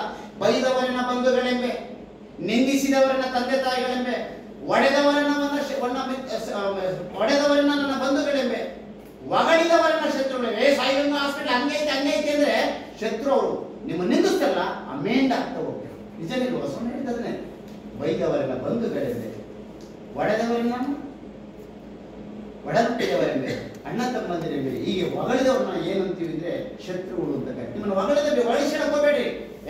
ನಮ್ಮ ಡ್ಯೂಟಿ ನೀವು ಮಾಡಿ, ನಮ್ಮ ಡ್ಯೂಟಿ ನಮ್ಮ ಕರ್ತವ್ಯವನ್ನು ಮಾಡೋಣ ಅಂತಕ್ಕಂಥ ಪ್ರಜ್ಞೆ ನಮಗೆ ಬರಬೇಕು. ನಿಜವಾಗ್ಲೂ ಹೇಳ್ತೀನಿ, ಈ ಶರಣರು ಬದುಕಿದೆಯಲ್ಲ. ಆಮೇಲೆ ಕಾಯಕ ಅಂದ್ರೆ ಏನು ಅಂತ ಒಂದು ಸೆಂಟೆನ್ಸ್ ಹೇಳಿದೆ. ನಾನು ಎಂದೇ ಮಾತಾಡ್ತೀನಿ. ನಾನು ಹೇಳಿದೆ, ಯಾವುದೋ ರೋಗಿನ ಟ್ರೀಟ್ ಮಾಡಿದ್ವಿ, ಅವನಿಗೆ ಒಂದು 5-10 ಸಾವಿರ ರೂಪಾಯಿ ಖರ್ಚಾಗಿದೆ, ಉಳಿಬೇಕು ಒಂದು 15,000 12,000 ಅದು ಬಿಟ್ಬಿಟ್ಟು 50,000 ರೂಪಾಯಿ ಅದು ಕಾಯಕ ಅಂತ.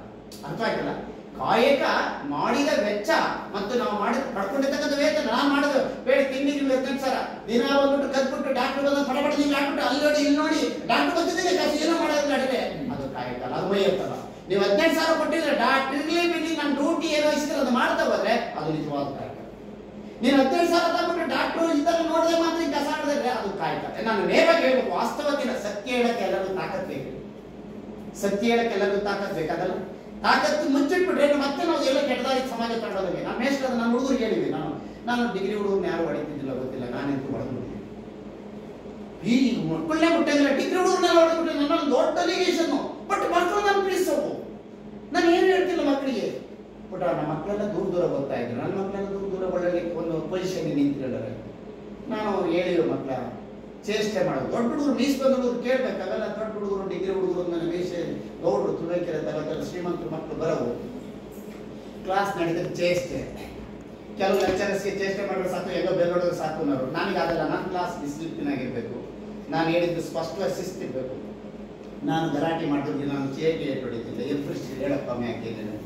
ಹೆಣ್ಮಕ್ಳು ಸ್ವಲ್ಪ ಚೇಷ್ಟೆ ಜಾಸ್ತಿನೇ. ಅಯ್ಯೋ ಮೊಬೈಲು ಗಿಬೈಲು ಈ ಕಾಸ್ಟ್ಲಿ ಒಳ್ಳೆ ಫೇವರ್ ನೋಡಿ ಒಳ್ಳೆ ನಾವು ನೋಡ್ಲಿವಲ್ಲ ನಾನು ನೋಡಿ ತೋರ್ಸಕ್ಕೆ ನೋಡಿ ಇರ್ತಲ್ಲ ಅವಳಿಗೆ ಮಾಡಿದ್ರು ಹಿಂಗೆ ಮಾಡೋದು.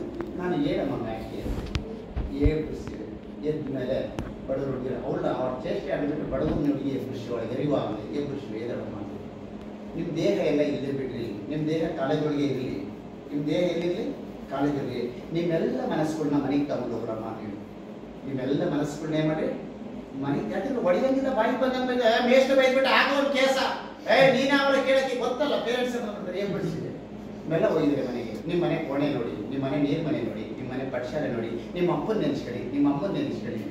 ನೀನು ಬೆಳಿಗ್ಗೆ ಬರ್ಬೇಕಾದ್ರೆ ನಿಮ್ಮ ಮನೇಲಿ ಏನು ಘಟನೆ ನಡೀತು ನೆನೆಸ್ಕೊಳ್ಳಿ. ಮಾಡಕ್ಕೆ ತಿಂಡಿಲ್ಲ, ಯಾವುದೋ ಒಂದೊಂದು ಸ್ಟೆವೆನೋ ಅಕ್ಕಿನೋ ಇಸ್ಕೊಂಬಂದು ಏನೋ ಉಪ್ಪಿಟ್ಟು ಚಿತ್ರಾನ್ನ ಮಾಡ್ಬಿಟ್ಟು ಅವ್ರು ತಂಗ್ಳು ಮುದ್ದೆ ಹೋದರೆ ಅವರೆಲ್ಲ ವಾರಕ್ಕೊಂದ್ಸರಿ ನಿಮ್ಮ ಅಪ್ಪ ಅಮ್ಮ ಸ್ನಾನ ಮಾಡ್ತಾರೆ. ಸ್ನಾನ ಮಾಡಿದ ಮೇಲೆ ನೀವು ಹಾಗೆ ನಿಮ್ಗೆ ಯಾರು ಹೊರದು ಬಟ್ಟೆ ಕೊಟ್ಟಿಲ್ಲ. ನಮ್ಮ ಕೂಲಿ ಮಾಡ್ತಾ ಇದ್ರೆ ನಮ್ಮ ಮಗನಿಗೆ ಒಳ್ಳೆ ಬಟ್ಟೆ ಕೊಡಿಸು, ಒಳ್ಳೆ ವಾಚ್ ಕೊಡಿಸು, ಒಳ್ಳೆ ಚಪ್ಪಲಿ ಕೊಡಿಸು, ಚೆನ್ನಾಗಿ ಓದಿಸ್ಬೇಕು, ನಮಗೆ ಆಗಬಾರ್ದು ಆಸೆ ಇಟ್ಕೊಂಡವ್ರೆ. ಆದರೆ ವಾರದ ಒಂದಿನ ಸ್ನಾನ ಮಾಡ್ತಾರೆ. ವಾರದ ಸ್ನಾನ ಮಾಡಾದ್ಮೇಲೆ ದಯಮಾಡಿ ನಿಮ್ಮ ಅಪ್ಪ ಅಮ್ಮ ಆಚೆಗೆ ಬಂದಾಗ ಒಳಗೆ ಹೋಗಿ ತಪ್ಪಿರ್ಕಬೇಡಿ. ಆ ಲಂಗವನ್ನು ಹೆಚ್ಚು ನೋಡಿ ಹೊಲದ ಹೊಲಿಗೆಯನ್ನು ಹಾಕಿ ಹರಿದ ಬಟ್ಟೆಯನ್ನು ಇಟ್ಕೊಂಡ್ರು. ನಿಮ್ಮಪ್ಪ ಚಡ್ಡಿಯನ್ನು ಹರಿದಿದ್ದು ಇಟ್ಕೊಂಡಾನೆ, ಬಟ್ ನೀನಾಗಿಲ್ಲ. ಬಟ್ ಅದನ್ನ ನೋಡಿ ನೀವು ಬದುಕನ್ನು ಕಟ್ಕೊಂತೀರಿ. ಇದ್ರ ಶರಣರ ನುಡಿಗಳು.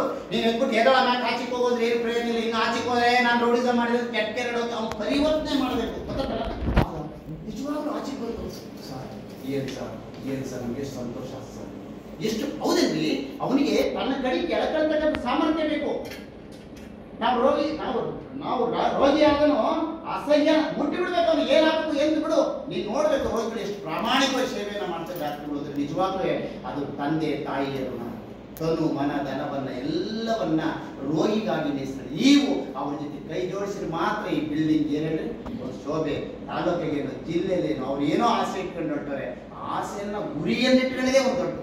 ಅದಕ್ಕೆ ಹೇಳ್ತೇನೆ ಅಬ್ದುಲ್ ಕಲಾಂ ಅಂತ ಒಂದು ದೊಡ್ಡ ಗುರಿಯನ್ನು ಇಟ್ಕೊಳ್ಬೇಕಾದ್ರೆ ಸಣ್ಣ ಗುರಿ ಇಟ್ಕೊಂಡೆ ಶಾಪ ಅಂತ ಹೇಳ್ತಾರೆ. ಹೌದಲ್ಲ, ದೊಡ್ಡ ಗುರಿ ಇಟ್ಕೊಂಡೆ ಈ ಹಾಸ್ಪಿಟಲ್ ಒಳ್ಳೆತಾಡಬೇಕು, ಬಡಬಗ್ಗರಿಗೆ ಕಳಿಸ್ಬೇಕು, ಮತ್ತೆ ಇನ್ನೊಂದು 100 ದಿವಸ ಬಂದ ರೋಗಿಗಳಿಗೆ ಹಸಿವಿತಂದು ಕಳಿಸ್ಬೇಕು ಅಂತಕ್ಕಂಥ ಆಲೋಚನೆಗಳಿಗೆಲ್ಲ ಅದು ಶರಣರ ಚಿಂತನೆಗಳು, ಶರಣರ ಬದುಕಿನ ಚಿಂತನೆಗಳು. ಇರಿವೆ ಬಲ್ಲದೆ ಮೊದಲ ಗುಣವನ ನೀವೇನು ಮಾಡಬೇಡಿ. ರಾಜಕಾರಣ ಒಂದೇ ಒಂದು ಬೆಲ್ಲ ಹಚ್ಚಿಟ್ಟು ಎಲ್ಲಿಂದ ಗೊತ್ತಿಲ್ಲ. ಇರಿವೆ ಬೆಲ್ಲ ಬಂದ್ಸುತ್ತಂತಲ್ಲ. ಇರಿವೆ ಬಲ್ಲದ ಮೊದಲ ಗುಣವನ, ಕೋಳಿ ಬಲ್ಲದು ವೇಳೆ ಗುಣವನ.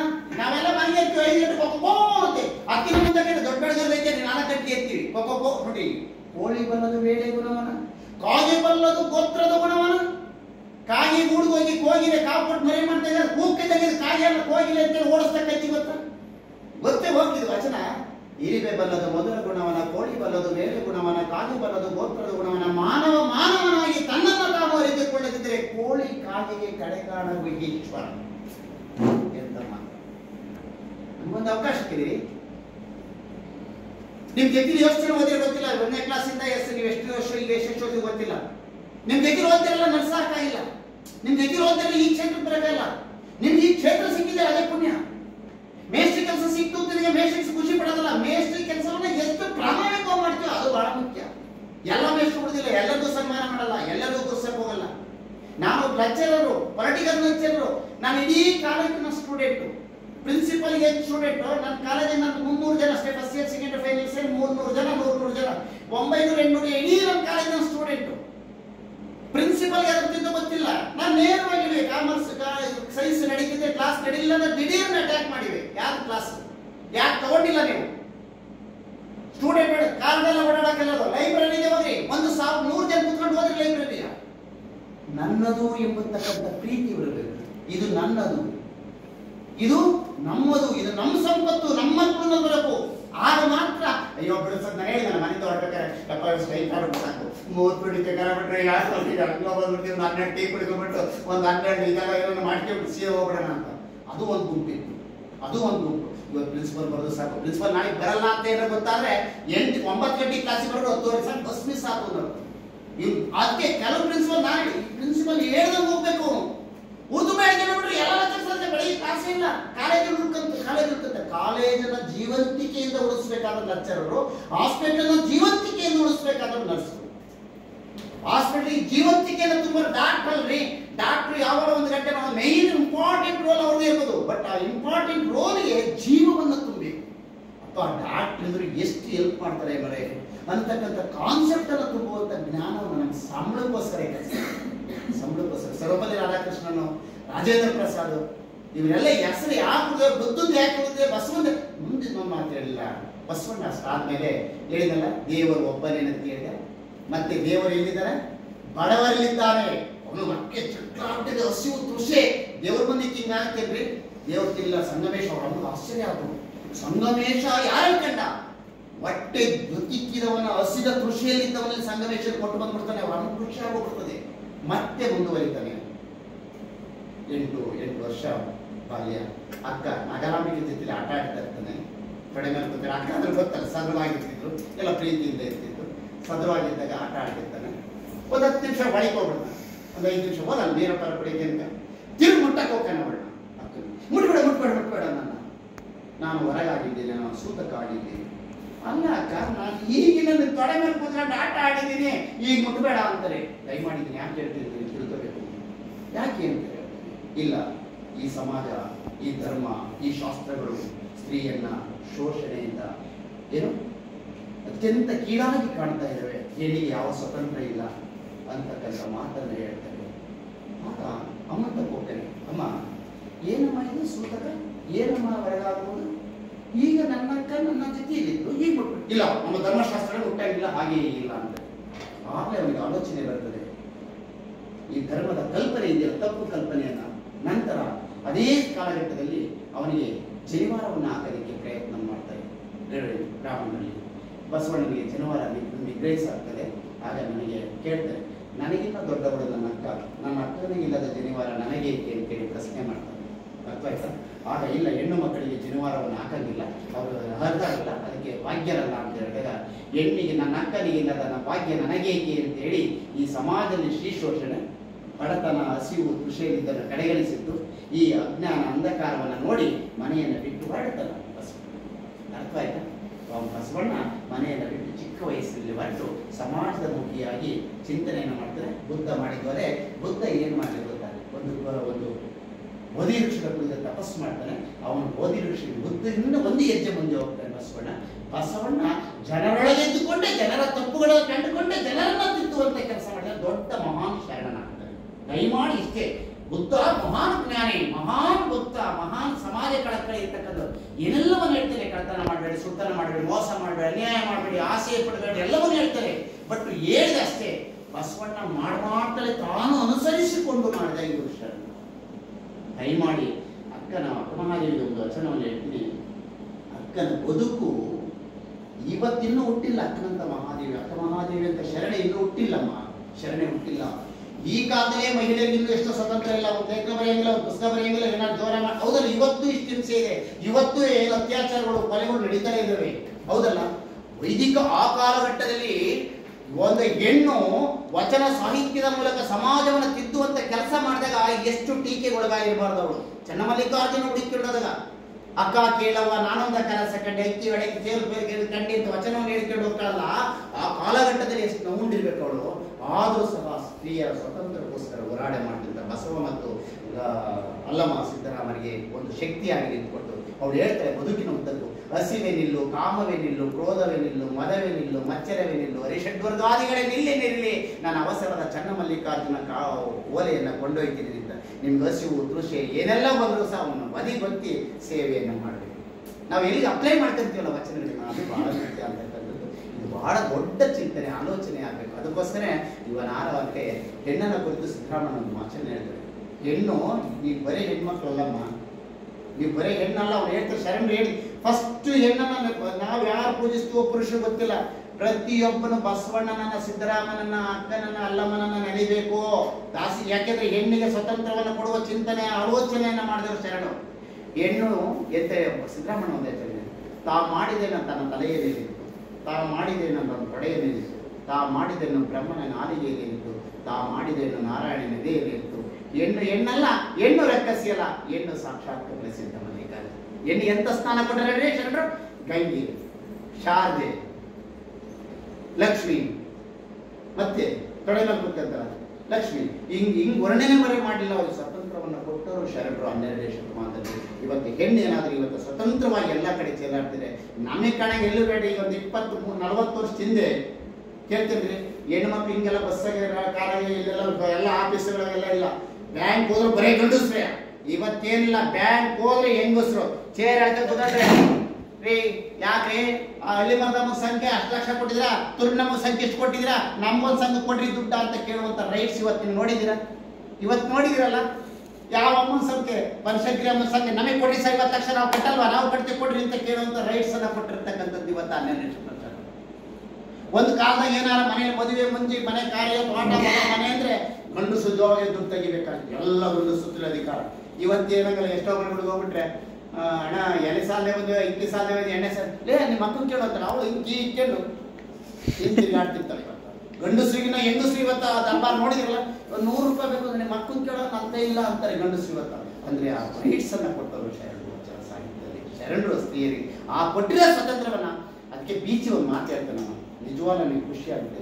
ಒಂದು ಮನೆ ಕಟ್ಟಲ್ಪಟ್ರೆ, ಒಂದು ಹಾಸ್ಪಿಟಲ್ ಕಟ್ಟಲ್ಪಟ್ರೆ, ಒಂದು ನಿಮ್ಮ ಕುಟುಂಬ ಕಟ್ಟಲ್ಪಟ್ರೆ ಸ್ತ್ರೀಯಿಂದ. ಇವತ್ತು ಶರಣರು ಆದಿಯರಿಂದ ಹಂಗಂತ ಹೇಳೋದಲ್ಲ, ಅರ್ಥ ಸ್ತ್ರೀಯಿಂದ. ಅದೇನ ಮುರಿದು ಬಿದ್ರೆ ಪುರುಷರಿಂದ. ಕೆಲವ್ರ ಮನೆ ಹೆಂಗಸರು, ಕೆಲವ್ರ ಮನೆ ನೋಡ್ಬೇಕು 10 ಎಕರೆ 20 ಎಕರೆ ಇರ್ತದೆ.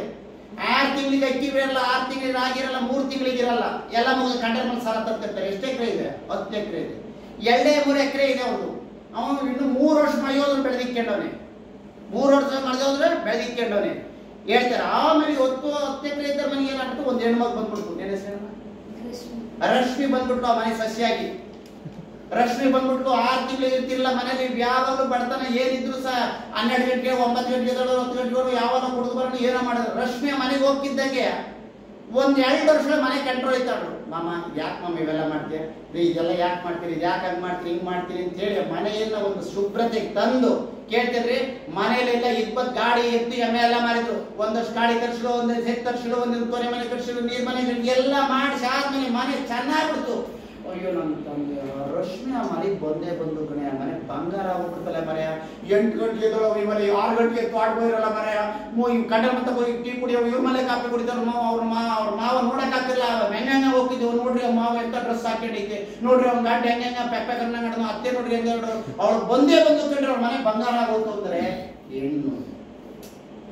ಹೆಣ್ಣು ಬಂದ ಕಾಲ ಎತ್ತು ಬಂದ ಕಾಲ ಅಂತ ಹಳ್ಳಿಗೆ ಒಂದು ಗಾದಿ ಹೇಳ್ತಾರೆ. ನಿನ್ ಪಾಪ ಗಾಡಿಗಳೆಲ್ಲ ಮರ್ತೋಗ್ಬಿಟ್ಟವೆ. ಏನು ಗೊತ್ತಾ, ಮೊಬೈಲ್ ಅತ್ತ ಇತ್ತ ಯಾರಿಲ್ಲ, ಸುತ್ತಮುತ್ತ ಯಾರಿಲ್ಲ, ಬಾರೇ ಸನಿ ಹಾಕಿ ಬಾರೇ ಸನಿ ಹಾಕಿ ಒಂದು ಹಾಡು ಹೇಳಿದ್ರೆ ಈಗ ಹೆಣ್ಮಕ್ಳನ್ನ ಸುತ್ತಮುತ್ತ ಯಾರು ಇಲ್ಲ, ಅಂಗಡಿ ಇಲ್ಲ ಅಲ್ಲ, ಬಾರೇ ಆ ಕಡೆ ನಂಗೆ ಆಗ್ಬೇಕು. ನಿಜವಾಗಿ ಇನ್ನರ್ ಹೇಳ್ತಿದ್ರು ಒಂದು ಜನಪದದಲ್ಲಿ, ಅವರೇ ಗಿಡ ಹುಟ್ಟಿ ದೇವರಿಗೆ ನೆರಳಾಗಿ, ನಾ ಹುಟ್ಟಿ ಮನೆಗೆ ಎರವಾದೆ, ನಾ ಹುಟ್ಟಿ ಮನೆಗೆ ಎರವಾದೆ, ಹಡೆದವ್ವ ನೀ ಕೊಟ್ಟ ಮನೆಗೆ ಹೆಸರಾದೆ.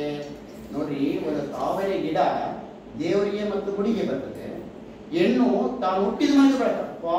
ಹೋಗಿದ್ದೀನಿ ಹಿಂದೆ ನಾವು ಹೊಡಿವ್ರಿ, ನನ್ನ ತಂಗಿ ಮದುವೆ ಆಗಿದ್ದೀನಿ, ನಾನು ಹತ್ತಿದ್ದೀನಿ. ಇವತ್ತೇನಿಲ್ಲ, ಸದ್ಯಕ್ಕೆ ಮದುವೆ ಆದ್ರೂ ಸಾಕು. ಹಿಂದೆ ಹೆಣ್ಮಕ್ಳು ಮದುವೆ ಆದ್ರೆ ಮುಹೂರ್ತ ನಡೀತಿದ್ರೆ ಕಣ್ಣೀರ್ ಹಾಕೋಣ ಗಂಡಿದಿರುತ್ತೆ. ನನ್ನ ಮಗಳು ಎಂತಾರಪ್ಪ ಹೋಗ್ಬಿಟ್ಟು ಕಣಪ್ಪ. ನಾನು ನಿಜವಾಗ್ಲೂ ನನ್ನ ತಂಗಿ ಮದುವೆ ಮುಹೂರ್ತ ಹಾಕುವ ನಾನು ಹತ್ತಿದ್ದೀನಿ. ನಾನು ಸ್ವಂತ ಹತ್ತಿರೋದು. ನನಗೆ ಹೆಣ್ಣು ಕೊಟ್ಟರು, ನನಗೆ ಹೆಣ್ಣು ಕೊಟ್ಟರು, ಅವ್ರ ಅಣ್ಣ ಅಳ್ತಾ ಇದೆ ಯಾಕೆ ಅಂತ ಅಂದ ನನಗೆ ಆಮೇಲೆ ಗೊತ್ತಾಯ್ತು ನನ್ನ ತಂಗಿ ಮದುವೆ ಆದಾಗ. ಇವತ್ತೇನಿಲ್ಲ, ಸದ್ಯಕ್ಕೆ ಒಂದು ಗಂಡು ಸಿಕ್ಬಿಟ್ರು ಕಳಿಸಿದ್ ಸಾಕು, ನೆಮ್ಮದಿಯಾಗಿರ್ತೀವಿ ಅನ್ನೋ ಸ್ಥಿತಿ ಬಂತಲೇ ಬಿಟ್ಟಿದ್ದೀವಿ.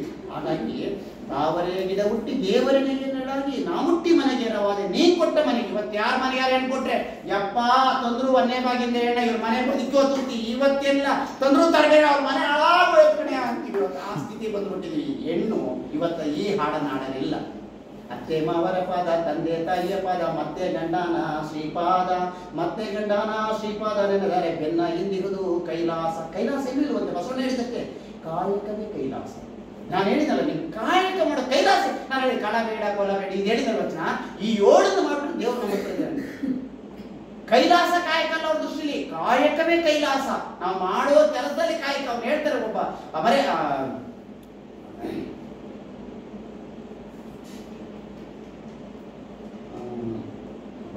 ಹೇಳ್ತೀನಿ, ವಚನ ಹೇಳ್ತೇನೆ, ನೋಡಿ ಗೊತ್ತಾ?